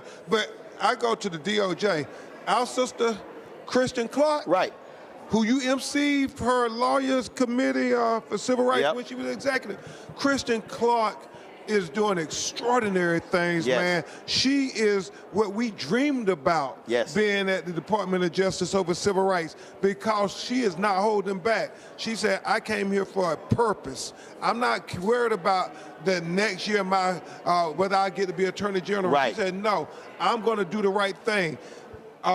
George Floyd, charged, convicted. First time, and Ahmaud Arbery, first time in Georgia history, charged, convicted. First time in the history, federal charges brought against a police officer for killing a black woman. Tyree Nichols, she brought charges. I mean, other than Robert Kennedy, she has done more than any other assistant attorney general. And if I had my way, Robert Kennedy was pushed to do it. She walked in. Man, call me on Sonia Massey. We don't have to call her. When she sees it, she wants to know whether any of these other complaints by black people. That's how focused she is on saying we're going to hold up civil rights for all Americans. So for all the people, Ben, who are upset that the George Floyd Justice Act was never passed, Tim Scott, I want people to understand, even though that did not get passed, that this DOJ has been putting in the work. Man, in a phenomenal way. They put in so many cases that you would never know about, talking about environmental racism and environmental justice with our brother Donald Regan. She's working hand in hand with him. Michael Regan, right. Thank you. Talking about banking while black. Cases I fight every day. It's her Department of Justice who keep collecting the data, making them turn over the information, because you can't tell the federal government no, but when they get it, she doesn't keep it to herself, Roland. She puts it out in the public so we can use it for our litigation and say, hey, banks, we're not asking you to do anything special for black people, but just give us access to capital too. Right. Because like the Fearless Fund, y'all, economic freedom makes all the other freedoms that much more attainable. Yep. Education freedom, healthcare freedom. Once you got economic freedom, right, and you know, because you making money, Roland, you know how much it means when you got economic freedom, what you can do. Because, and I laugh, but I tell you this privately, I say owning your own black-owned network Oh, that's economic freedom. You can have all kind of freedoms now. Right. Once you have that, Roland. Right. Absolutely. Well, I say debt is slavery without shackles. So when you don't have debt, you have economic freedom. You can say what needs to be said, and you're not worried about whether you're gonna eat. Amen. Ben Crump, Roland man, we Martin. appreciate. Hey, King. We've been on this Keep handling the business. Let's go Indeed. make history with Kamala. Indeed. Hey, you know that was historic what you did with Win with Black Men. Well, it wasn't just me. It was Michael Blake, Khalil, Quentin, Bakari. Black men. Right, and man, it came together in 24 hours. I love it. Appreciate it, baby. All right, brother. You keep swinging. Roland Martin Unfiltered will be right back, right here on the Black Star Network. Coming soon to the Black Star Network. I still have my NFL contract in my house. I have it in a case. It's 4 of them, for my 4-year contract. I got a $600,000 signing bonus. My base salary for that first year was $150,000. Matter of fact, $150,000. $150,000. That's what I made, $150,000. Now think about it. My signing bonus was a forgivable loan, supposedly. When I got traded to the Colts, they made me pay back my signing bonus to them. I had to give them their $600,000 back. Wow. Yeah, I was so pissed. Because, I try to be a man of my word. I'm like, you, I'll give you your money back. Even though I know I earned that money, right. I gave them their money back. I gave them $600,000 back. But yet, I was this malcontent. I was a bad guy. I'm about the money. It wasn't about the money. It was about doing right. Because I looked at, because you look at contract. Look at John Elway. John Elway was making $1 million, $800,000. I was making $150,000. I was doing everything. And I'm like, but yet I got so many letters, I just play for free and all that kind of stuff. You don't forget that kind of stuff. Right. That stuff is hurtful.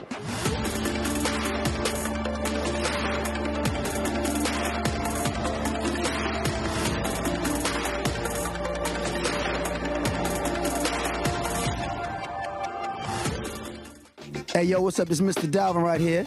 What's up? This is KC. Sitting here representing the JODECI, that's Jodeci. Right here on Roland Martin Unfiltered.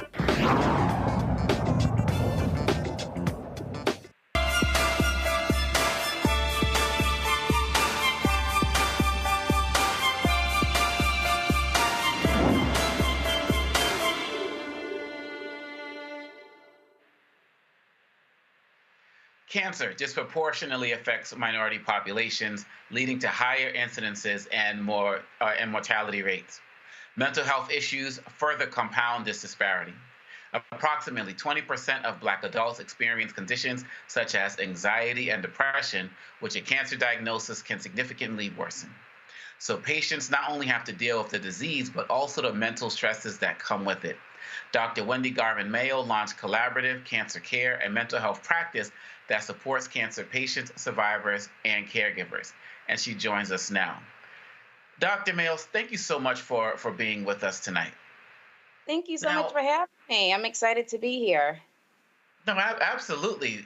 Now, I'm so glad that the work that you're doing is connecting cancer with the mental health aspect of it, because for those of us who generally think of cancer, we may think about it from smoking too much or various things like that, maybe something that might be kind of self-inflicted as opposed to something that you were born with or developed over time, and how there could be a mental health connection to that as well. Can you expand on that a little bit more? Yes, so cancer in the United States is on the rise. This year, it's predicted that 1 million new cases will be diagnosed. And what's happening in the cancer space is that patients are being diagnosed, and we know that a cancer diagnosis shifts a patient's entire life, not only their family, their caregivers, their kids, their spouses. And what we are not very good at in healthcare is really addressing the mental health and cancer diagnosis patient. And that has multiple consequences. If a patient is not mentally sound, they're diagnosed with cancer, it not only impacts their disease process, it also impacts their ability to make sound decisions based on treatment decisions. So Collaborative Cancer Care was really born out of that gap. So I'm a nurse practitioner. I've been in healthcare for over 20 years, spent the majority of my time in oncology, and I've seen the gap. I've seen the impact a mental illness can have on a cancer patient and the trajectory of their disease process. So we are here to really fill that gap and partner with patients, caregivers, and family members who have a diagnosis of cancer to ensure that their mental and emotional well-being is sound, and we can help them on this cancer journey. Can you talk a little bit more about what that looks like? What does it look like when a patient feels like their mental health and the anxiety and the depression that they're feeling as it relates to the cancer is actually being acknowledged by professionals like yourself? Yeah, so when you hear a cancer diagnosis, the first thing that many people think is that it's a death sentence.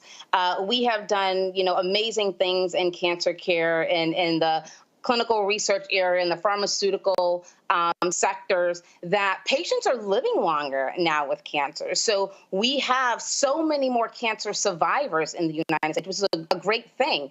However, those patients are not able to live a full or quality of life because they are really dragged down by this mental issue that they're having, this mental anxiety, depression, insomnia. It really impacts their ability to live a good quality of life. So what we do at Collaborative Cancer Care is partner with healthcare organizations, cancer centers, and we want to partner with their patients at the time of diagnosis, the time of treatment, the time of progression, and even survivorship, because they need to talk through what's happening. What are they feeling? How are they feeling? Do they need medication?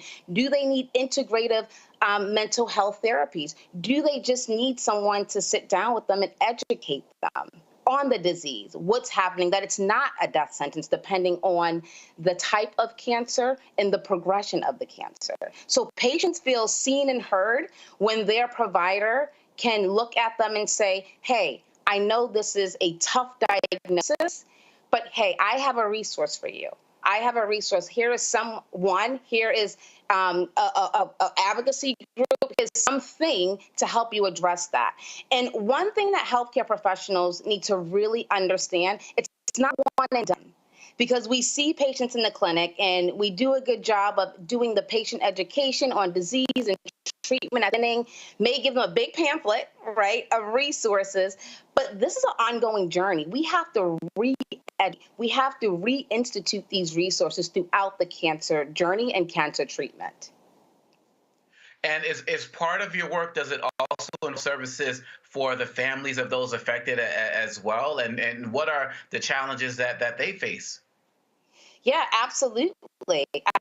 When you are a cancer patient, you are the one who have the cancer, but you have so many relationships, so many people depend on you, so many people love you. You are significant in so many people's lives. So your family will definitely be impacted by the diagnosis. Your colleagues, your friends, your community will be impacted by the diagnosis. So at Collaborative Cancer Care, we provide mental health, counseling, consultation, medication management, not only for the patient, but for the caregiver, for the family members.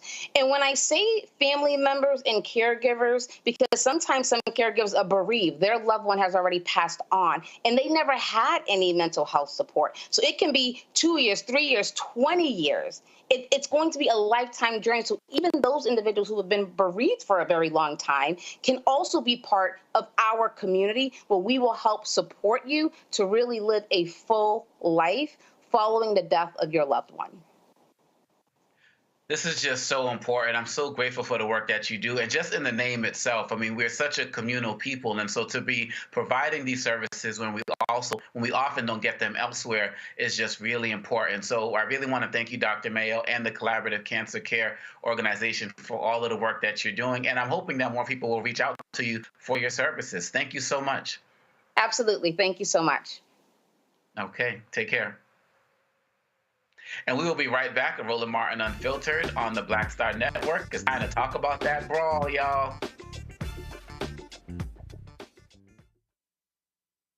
When you talk talk about blackness and what happens in black culture, we're about covering these things that matter to us, speaking to our issues and concerns. This is a genuine people-powered movement. There's a lot of stuff that we're not getting. You get it, and you spread the word. We wish to plead our own cause. Too long have others spoken for us. We cannot tell our own story if we can't pay for it. This is about covering us. Invest in black-owned media. Your dollars matter. We don't have to keep asking them to cover our stuff. So please support us in what we do, folks. We want to hit 2,000 people, $50 this month, raise $100,000. We're behind 100,000, so we want to hit that. Y'all money makes this possible. Checks and money orders go to P.O. Box 57196, Washington, D.C. 20037-0196. The Cash App is $RM Unfiltered. PayPal is R Martin Unfiltered. Venmo is RM Unfiltered. Zelle is Roland at RolandSMartin.com. What's good, y'all? This is Doug E. Fresh, and you're watching my brother Roland Martin Unfiltered as we go a little something like this. Hit it. It's real.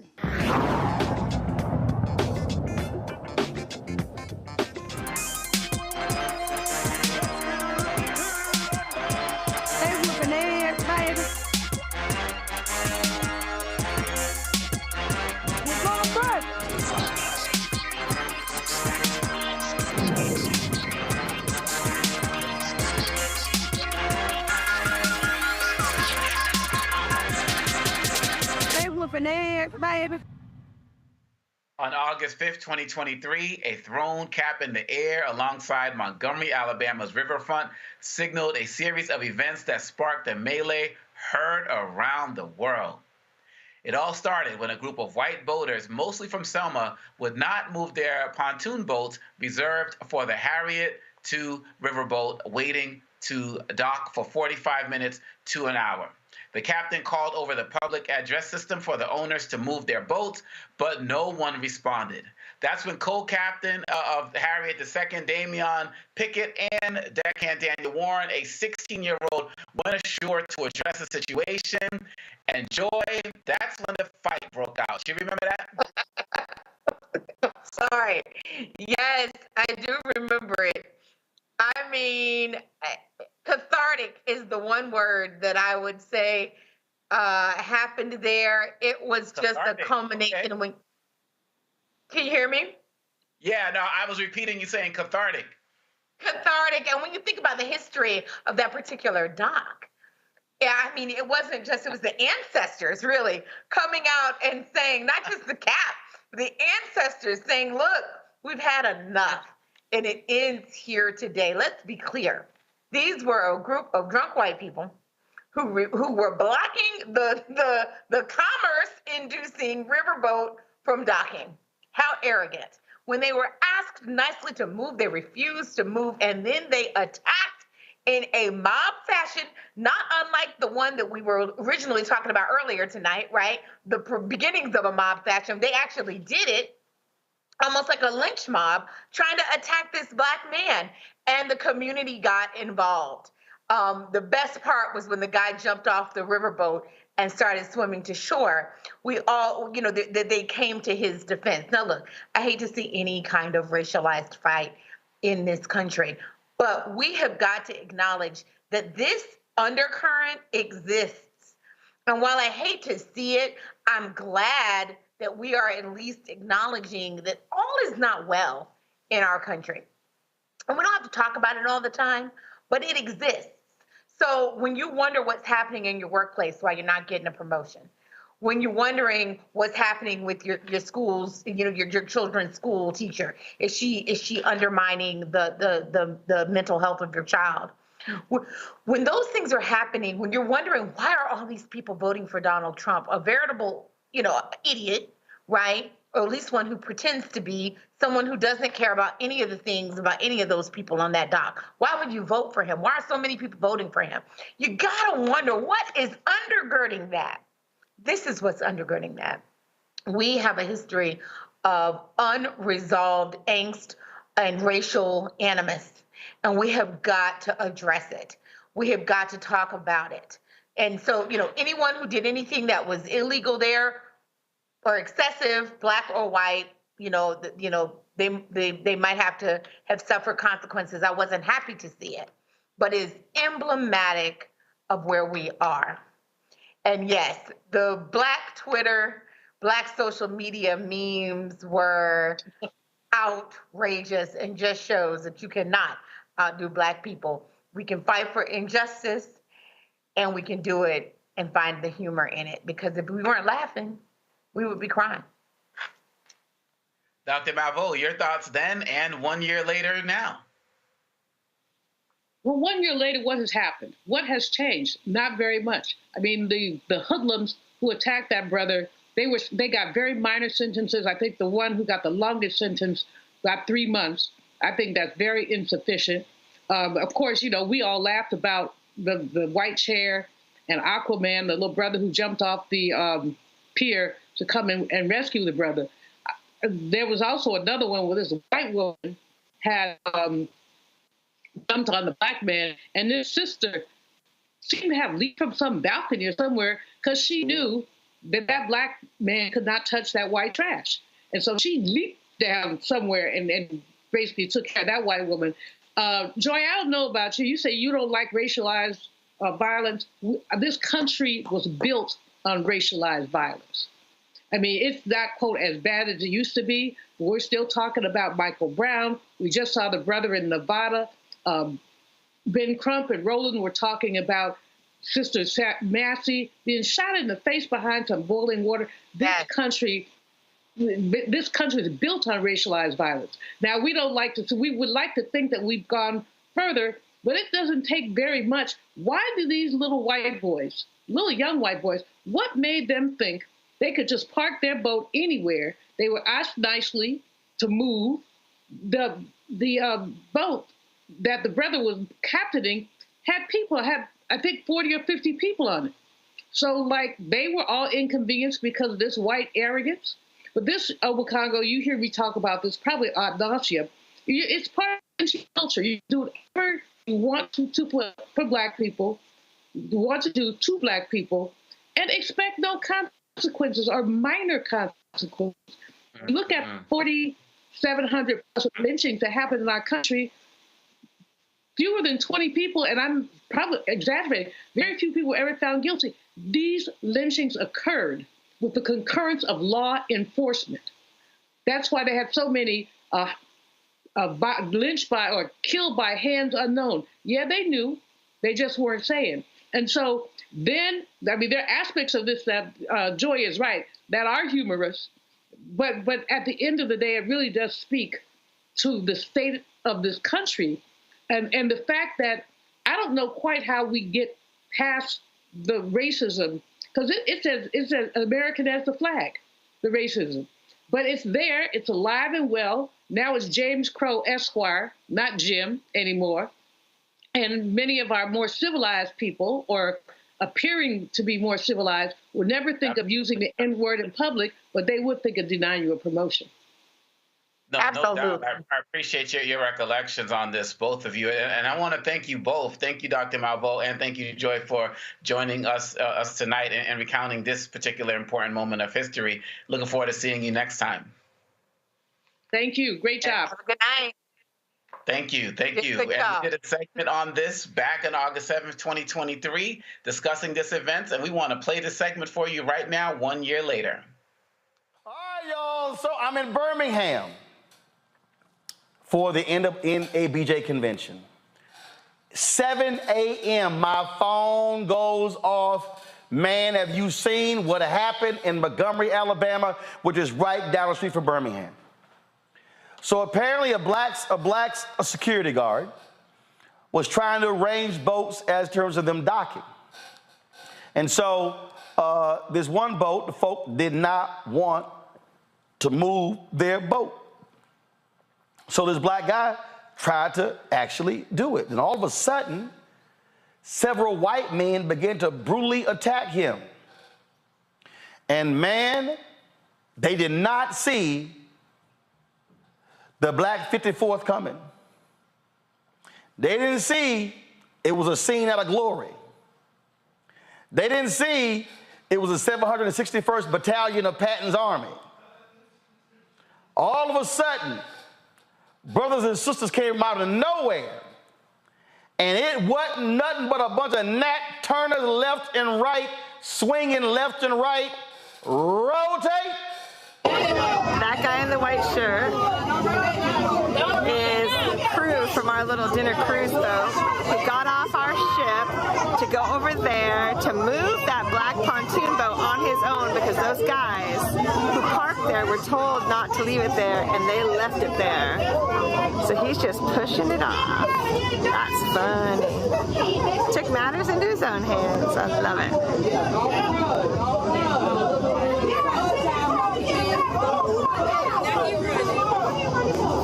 I hope the police give him a big old ticket.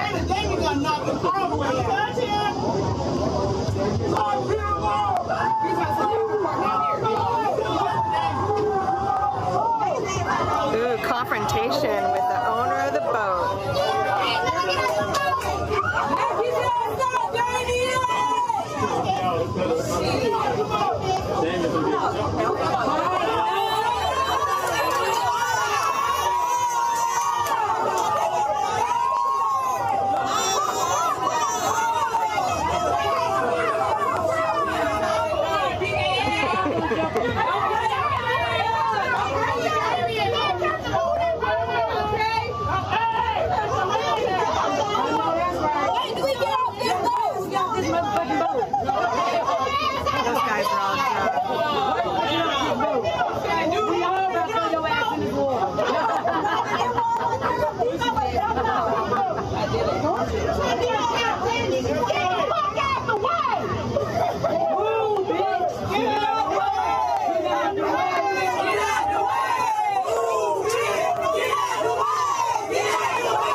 There are people who are on a boat watching this thing take place. So that's they're shooting on this particular boat. So while they're watching this whole deal, they're recording the entire argument. You see these folks, all the security guards, but don't leave the audio up. Security guards are all in his face. They're watching this. The next thing you know, all of a sudden, the fight is about to ensue. And then this thing takes off like crazy. Now, mind you, his job is to make sure how the boats are being placed in there.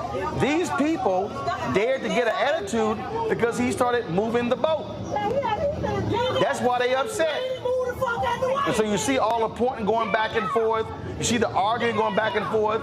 No respect for him whatsoever as a security guard. They want to do whatever it is they want to do.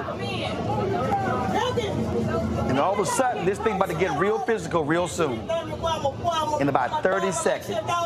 And when this thing goes off, oh man, that's when stuff gets real wild. Now you see, multiple people are coming up to him. And he's explaining to one guy, and the next guy, and the next guy, and the next guy. They don't care. They're not listening. They don't care whatsoever. Then this happens. Go full screen.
see something right real quick. They whooping on these dudes. You gonna see in a moment where guy in the red short, he wants to avoid all these brothers. He jumps into the water to avoid them. She whooping her ass. She finna put her in the water. You got folks running through, they getting cold cocked. Tie his ass up. Cause y'all were wrong.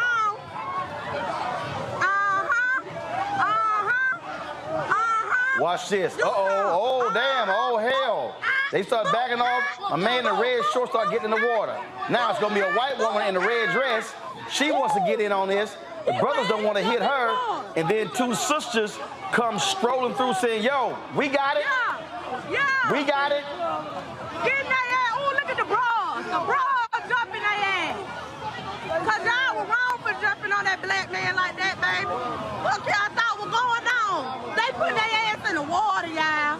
Boo out! Boo out! Boo out! Boo! Tie their ass up. Baby, please. Ooh, action. Boo out! Yo, look at the man that waving. He was the one that got jumped on. Don't cry though. Hello. Let go, man. Time to go, man. I need to take a shot. Hey, super back up. I bet y'all won't try that shit no more. On my mama. These motherfuckers need to have handcuffs on. Ain't no need to cry now. These the ones that started it. Y'all need to put handcuffs on them. Why they down there fucking crying?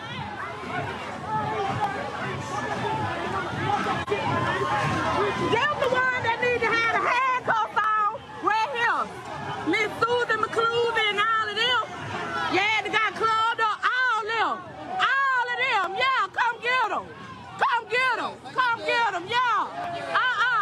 He started that shit. Get them. Yeah. Yeah. All of them. Yeah. Yeah. Yeah. Yeah. All them motherfuckers. Fuck, they come out. All they ass. All of them. We got the goddamn video, fuck that. The fuck? That what you get? All that ass. All that ass. All of them. I ain't got shit. All that ass. Hey, all of them. They ain't got no cover. They ain't got no cover. All they motherfucking ass. Cause they should have did that. The man with the white shirt on, they jumped on him. Right there. Right here. All of them. All of them jumped on baby, all of them. All of them. That shit was crazy. You a little boy. You should have did that. Man, we were waiting to get on the boat. He worked here. He hopped on the paddle boat to come over here and tell them. They was all over. And they had kept telling them to move their boat, but the Harriet couldn't dock. When he got off, all these white people, they jumped on him. They jumped on him. We were finna beat their ass, but when it boat got so when the boat got off, you know, they came on there. Yeah. I ain't gonna lie, they started it. You saying the white guys jumped on the black? Yeah. On that man right there. That's what he worked here. He was just telling them to move their personal boat so the Marriott could dock. Because we waiting to get on the sipping cycle, and they keep circling around, and they couldn't get off. Okay. He moved their damn boat, and that's when they came down there and jumped on the damn man. Okay. That's where that came from. Witnesses. What? Just for a statement. We ain't talking about you. Brother.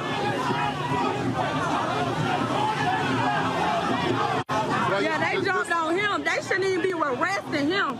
Okay. They shouldn't even be arresting him. He shouldn't even be arrested. They jumped on him. He wasn't doing shit for his job.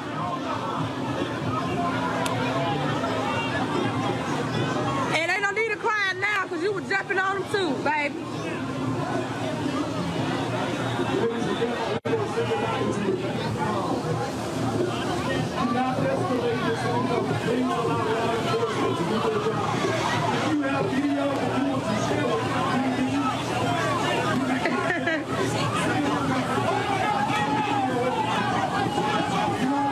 Yep, him too.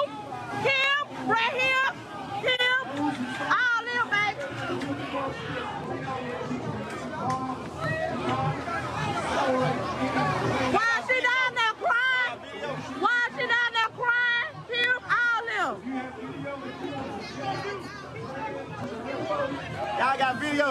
video?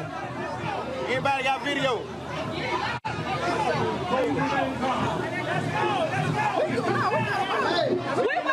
waiting on the ball.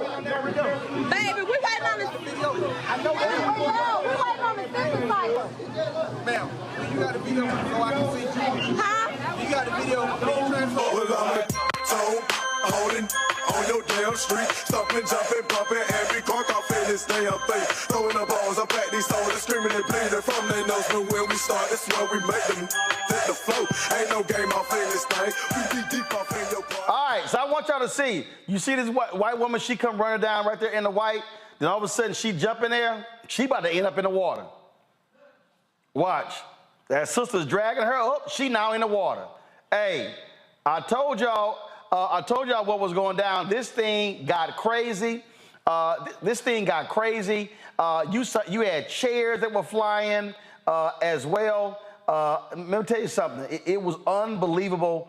Again, social media has completely blown up. I tell you, if I type in chair right now in Twitter, I guarantee you this video here is coming up. Look right here, y'all.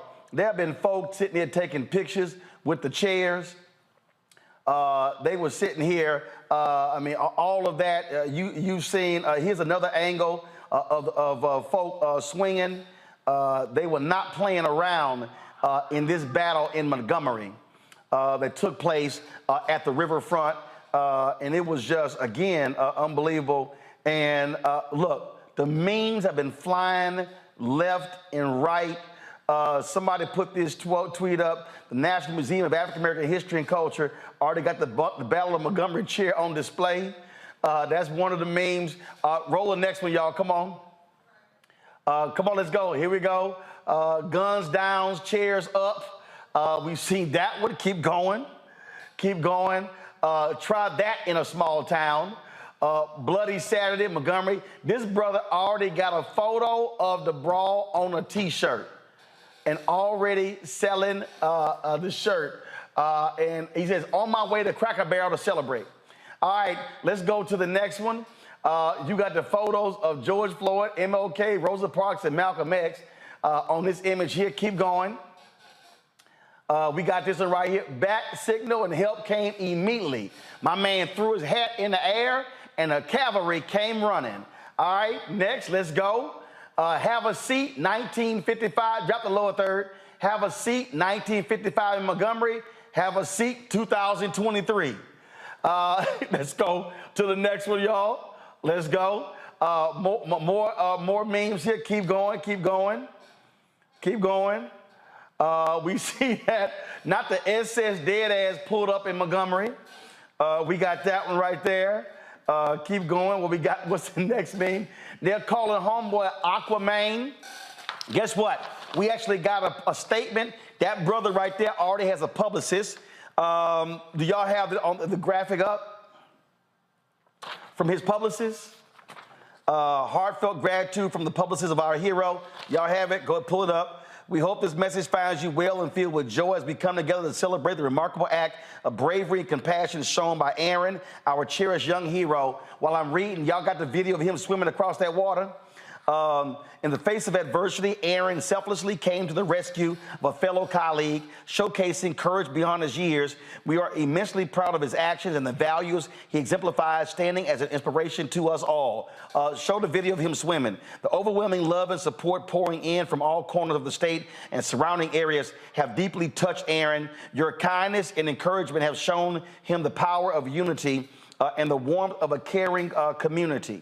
The outpouring of affection serves as a reminder that together we can create positive change and uplift one another.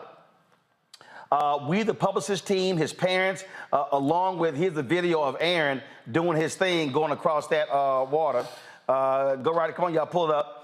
We, the Publicist team, his parents, along with his extended family, want to extend our sincerest gratitude to each and every one of you for your unwavering support during this time.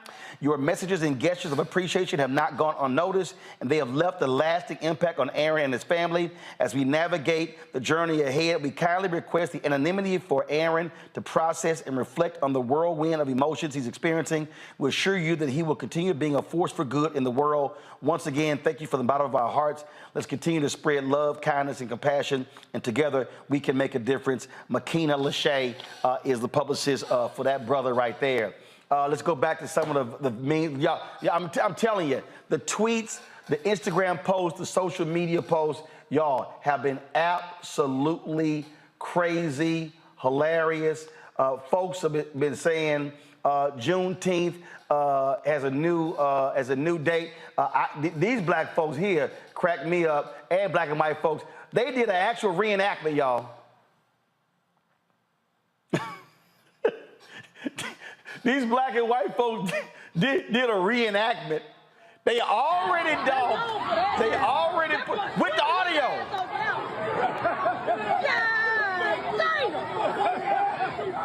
Now I want y'all to watch the brother swimming. He gonna get out the pool. He gonna start wringing out his shirt.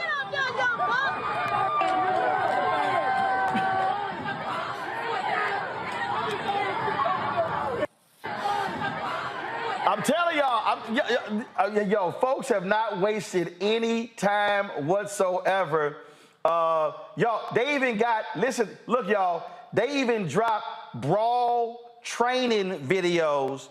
And this sister here, I can't make it up. Watch this.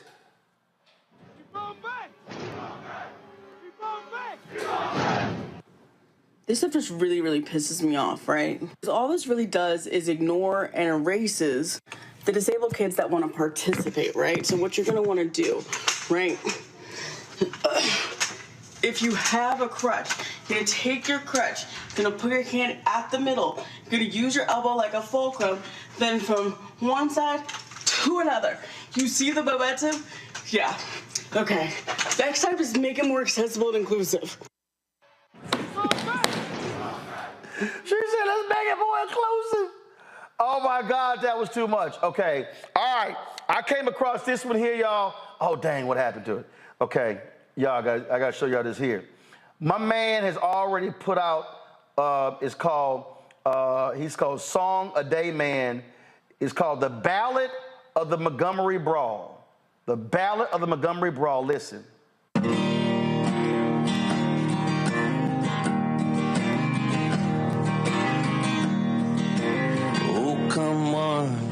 Come on down to the Montgomery Brawl. Swim and run, skip and crawl. Just get yourself to the Montgomery Brawl. 'Cause slaves were disembarked there, right on that same pier. The misplaced white entitlement trickles down through the year. But acts of solidarity, well, not fixing all the past, take on waves of meaning like kicking Southern ass. Pride comes before the fall. Down at the Montgomery Brawl, speeding head first to a brick wall. Fuck around, find out at the Montgomery Brawl. There's no happy endings, and there's no recompense. Just reflections of the times we live that make no fucking sense. But you can feel those punches and the men slam to the ground. The triumph of the human spirit as the chair comes crashing down. Heat wave, summer squall. Down at the Montgomery Brawl. Form up, stand tall. Get get yourself to the Montgomery Brawl. Swim, run, and skip and crawl. Fuck around, find out at the Montgomery Brawl. Just get yourself to the Montgomery Brawl. Yo, I'm telling y'all, okay, and here's how crazy it is, y'all. Seriously, folk been sitting here. Matter of fact, brother here had to go ahead and respond to Jason Aldean. Listen. That shit might fly in the city. Good luck. Try that in a small town. See how far you make it down the road. Try the small town. Okay, they said y'all tried it. This is what happened. Okay, all right. Okay, this was too funny. They said, this is how them boys in Montgomery pulled up.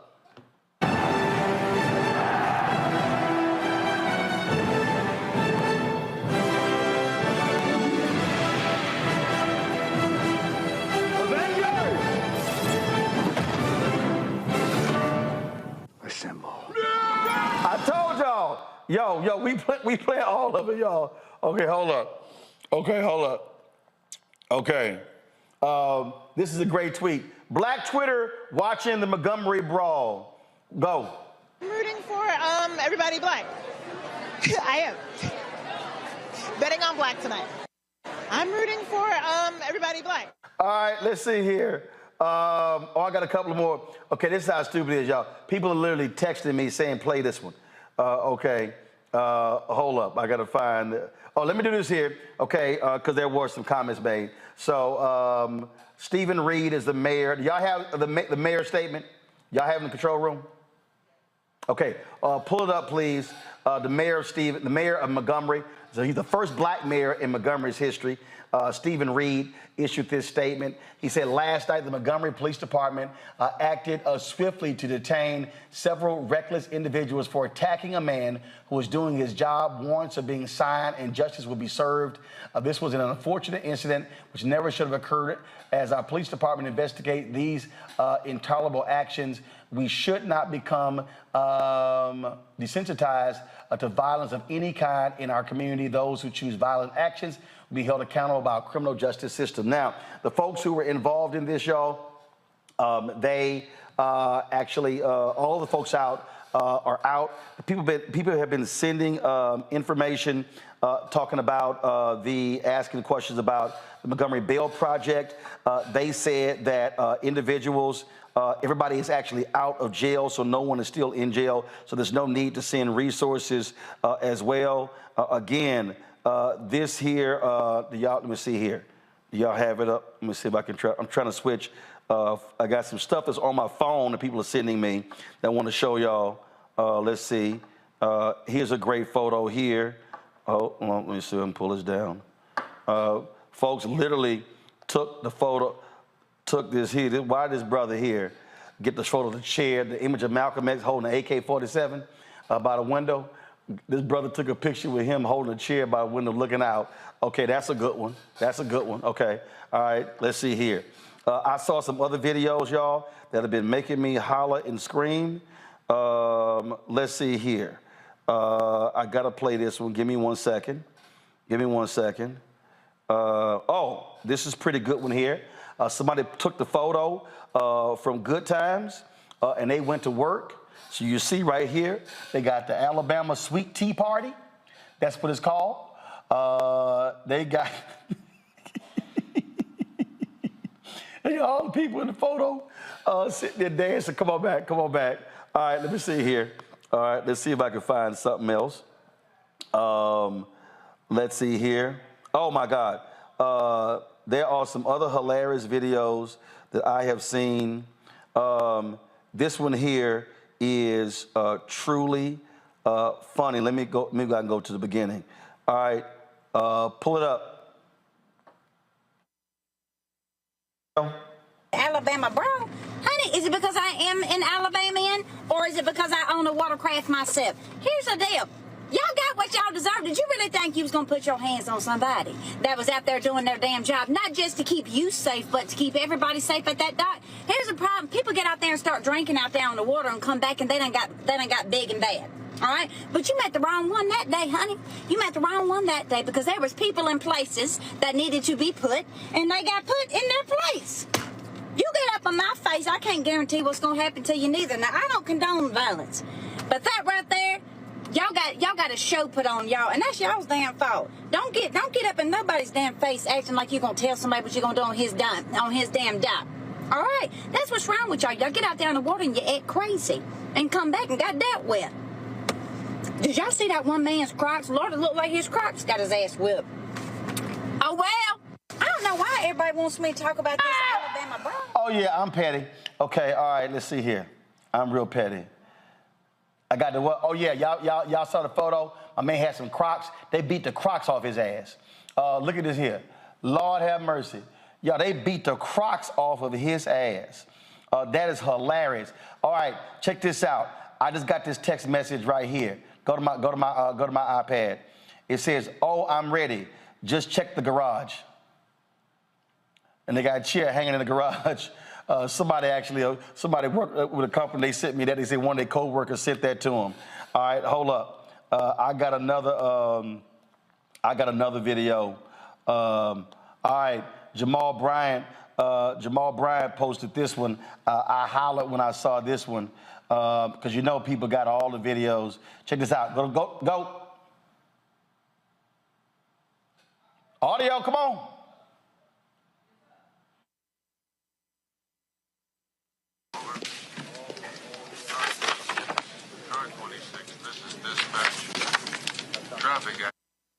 People on this list. To post and bail for 125 people? Is that a problem?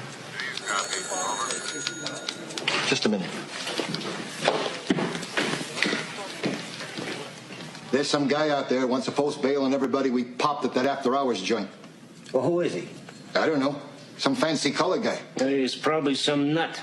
Tell him how much it'll cost him. It'll probably run off scared.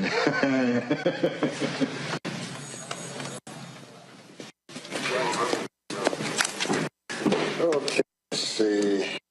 125.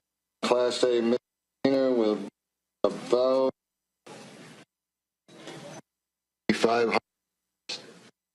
75.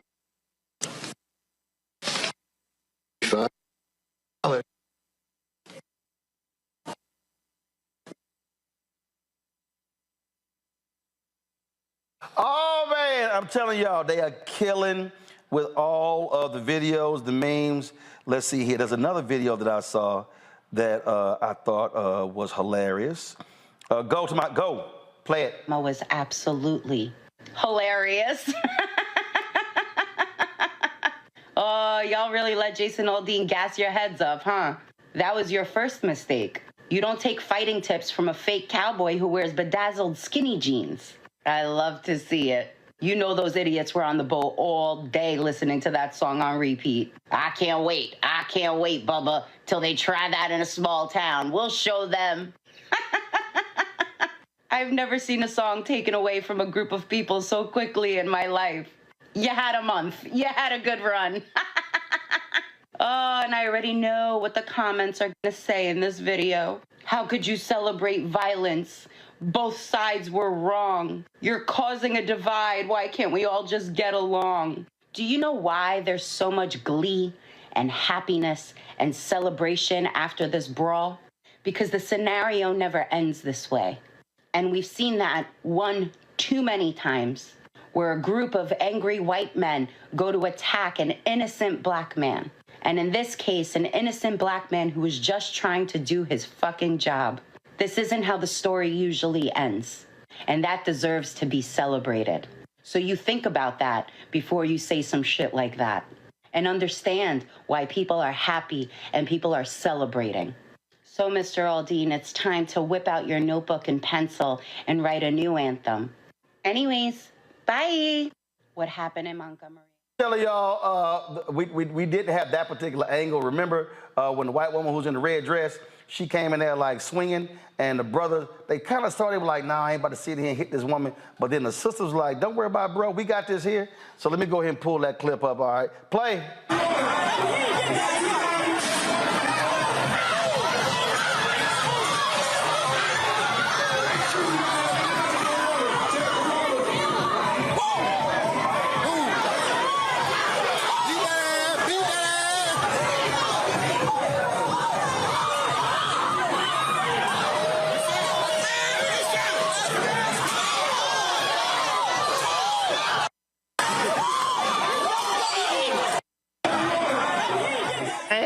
Listen, I'm telling y'all, this thing has been crazy literally for the last 48 hours. I don't know. I've been watching the reaction of Julian, Renita, and Omekongo. Omekongo, I'm going to start with you. This thing has been lit, and folk have been having a field day with the Montgomery Brawl. Man, it's just like everybody said, it's like not condoning violence, but everybody has the right to self-defense. And, really, the end of the day, the solidarity, what was amazing. I don't want to be like pouring, I don't know, sadness on all of this, but I just get concerned about, what could have happened if one of those guys on the boat had a gun in an open carry state. Like, this could have been a lot worse. And I'm concerned about the legal troubles. There was one of the brothers who hit the white woman with a chair, and what's going to happen, should have got arrested for that. But at the end of the day, people, this is a different generation. And Joe Madison talks about this all the time. It's like the days of having to sit back and take it are over, and you've shown weeks. Every week you got videos like this of people going nuts and black folks standing up for themselves. And if people are going to go down, folks have decided we're going to go down swinging. And this was a classic and latest example of that. I'm just glad nobody was strapped and that this didn't end up a lot worse. See, this and, Jermichael Phelps did his thing. And no, they call him Jermichael. Jermichael, that was amazing, man. That was amazing. But I'm glad it didn't turn out worse. But the thing here, Renita, is here.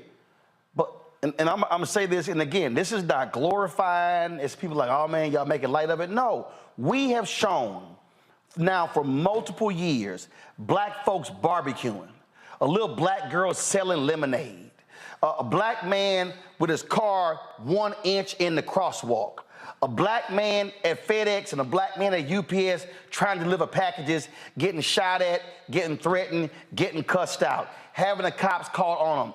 Black folks black man looking at some damn birds in Central Park, and the white woman threatened to call the cops.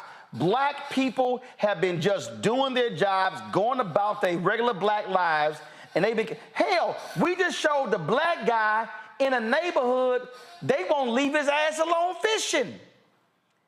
I mean, like, they have called the cops.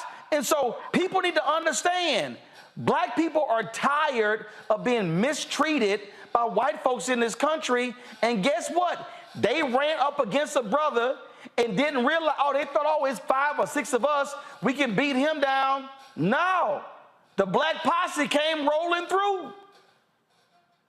Absolutely. And listen, not all lynchings have to happen with ropes. They were trying to lynch that black man by jumping on him and beating him, all of those people. And like you said, they thought it was just going to be them and they were going to be able to do this and there would be no consequences. But those people got every single thing that they earned from those black people. And you can call it condoning violence. I really don't care. They got everything that day that they earned. And so I'm glad that the community did come together to literally save this black man's life and also probably taught these folks a valuable lesson. Don't try it. So, they all gave him something to work with, and I am here for it. Absolutely. Julian. Well, I have been cracking up. But anyway, right on to the black people who came together. Shame on those crazy white boys who, as the girl said, they had clearly been drinking. They had been doing something, because what would possess them? Just move your damn boat. all you had to do was move your boat. You don't have, there didn't have to be a thing. The man was just doing his job. Black folks have had enough. Lots of black folks are standing up, and it felt good to watch, Roland. I have to tell you, I'm not condoning violence. Well, whatever, but it felt good to watch black folks coming together and fighting back. And basically, that young brother who swam across the thing, you know, get him on the show. Let's hear from him. Let's hear from some of these folks who are there. And right on to the sisters. I mean, that brother showed enormous restraint in not clocking the you-know-what out of that white woman, the red dress on. But the sisters had that. He was trying to be chivalrous. I don't know why. But the sisters had that. And when I saw that's just a kicking, again, I'm not applauding violence much. Bottom line is, they came to that man's defense. And I've seen other videos where white folks have been attacked, football games, drunk folks, and folks came to their defense. That's what this was. And if they did not come to his defense, they were going to beat the hell out of that brother. But I got to play one more video. I got to play one more. Here y'all go. Hello, ladies and gentlemen. It's your boy, King J. Wells. Today, I want to teach you one of the moves that I saw in the fight video. The key to having the best chair smack is leverage. Hands here, grip here, and then it's more like a, you know how, like what is called ring around the rosy? You just want to come up to here, then back up to here. So we're going to try it again in slow motion. Here. Matter of fact, let's watch the video. Let's see how he did it. Okay, so no, it was more like a this. Then you pop a bitch. So it's like, let's do it fast. You ready? Let's do it fast again. You ready? You see my foot? You see, the main thing is the grip on the feet, hands. What you say, bitch? Yeah. So there you go. I told y'all I'm petty. All right, okay. Let me find this other one that I saw. Oh, man, where is it? Oh, damn, this is a good one. I just got my open carry license. Come on.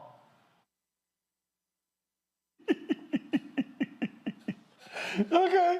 All right, come back. Okay, all right. Oh, this was trending for a while there.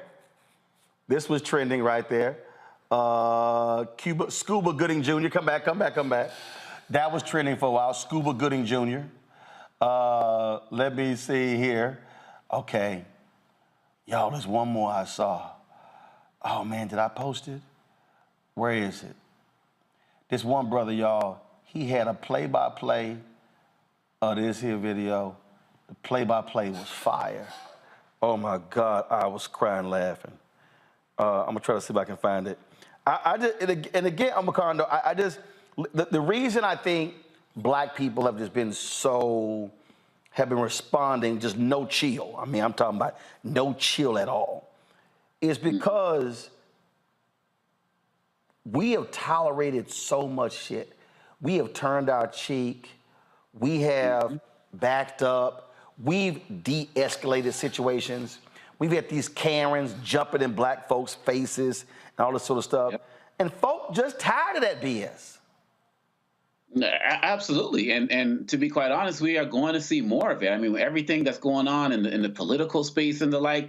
And, you know, some of these guys actually think they've been deputized by the police or something. And so they feel emboldened to just put their hands on us, and they're not even strapped. They just feel so emboldened to black bodies that they can do that. This man is an employee. And like we all said, what would have happened if people didn't jump in? I mean, they could have beat him up so badly and just could have fell into the water and drowned. And this is happening everywhere, every single place we go. People who are not even law enforcement, it's like they've been emboldened watching those videos with the police and so on and so forth to feel that they can do anything to us anytime, anywhere. And too many of us are saying enough. I can't think of any black person I know who would not have intervened in that situation, because we're just tired of it. And people have been watching a lot of these videos from, you know, like the 60s and stuff, where so many of our people had to take it, and they think that that's just going to repeat itself. And that it just ain't real anymore. I mean, absolutely, Renita. But let me also remind people, while a lot of folks I've been commenting, this is the same state as we speak that's trying to keep a black second congressional district out of black folks' hands as well. So we ain't just catching hands on the river, we catching hands in the legislature. Right. And you know what? I bet the part where you mentioned about how this is the first black mayor of Montgomery, I bet you that had something to do with tensions probably rising in the area. And it's the white lash that we Donald always... Trump was there Saturday night. Right, exactly. And it's the white lash that we always talk about. First black mayor of Montgomery, come on. Like, we know what that means. And so at the end of tonight, there's a candidates forum. At the end of the day, all that happened is Jason Aldean let these Jim Crow relic throwbacks get mollywopped. He walked them right into getting mollywopped. That's what happened. Julian. I love it. I mean, the mayor is a relatively young brother. He's very good. I've met him a couple of times. He's really on the ball. So he managed to put out a nice statement that just basically said no room for violence. But, you know, the statements that have been powerful are these videos you're showing, the things that people have to say, the lessons about how to use a chair as a weapon. Black folks have had enough. They really have had enough. And I've seen too many older black people, my mom, my grandmother, swallow in the face of this kind of ignorance, swallow it. I remember my grandmother once, this woman made her move her car. And I was like, Grandma Rose, it was like maybe 67. I was like, oh, hell no, Grandma Rose, don't move your car. But she, rather than get into it with the white woman, she moved her car. And, you know, I had a can of you know what, but I was a kid. But in any case, I've seen too many black people have to swallow. What these folks are saying is we're not swallowing the spit anymore. We're not swallowing it. And good for them, good for the community for coming together. Just it feels good to watch. It just really feels good to say this time we stood up. Absolutely. And it is great that happened. And just so folks know, this is only so fitting. And maybe I will end the show with this one, which I think is a great, I think this is probably the most appropriate way to end the show by showing you this important historical fact that the person who patented the folding chair was a black man. Nathaniel Alexander from Lynchburg, Virginia, patented the folding chair. According to his patent, Nathaniel Alexander designed his chair to be used in schools, churches, and other auditoriums. His design included a bookrest that was usable for the person sitting in the seat behind. It was ideal for church or choir use. Below, you can view the patent drawing of Nathaniel Alexander's folding chair. And we now know, Nathaniel, as you are an ancestor, your chair has been used to whoop ass on the riverboat, on the docks, where black slaves were sold in Montgomery, Alabama. Some stuff just come full circle.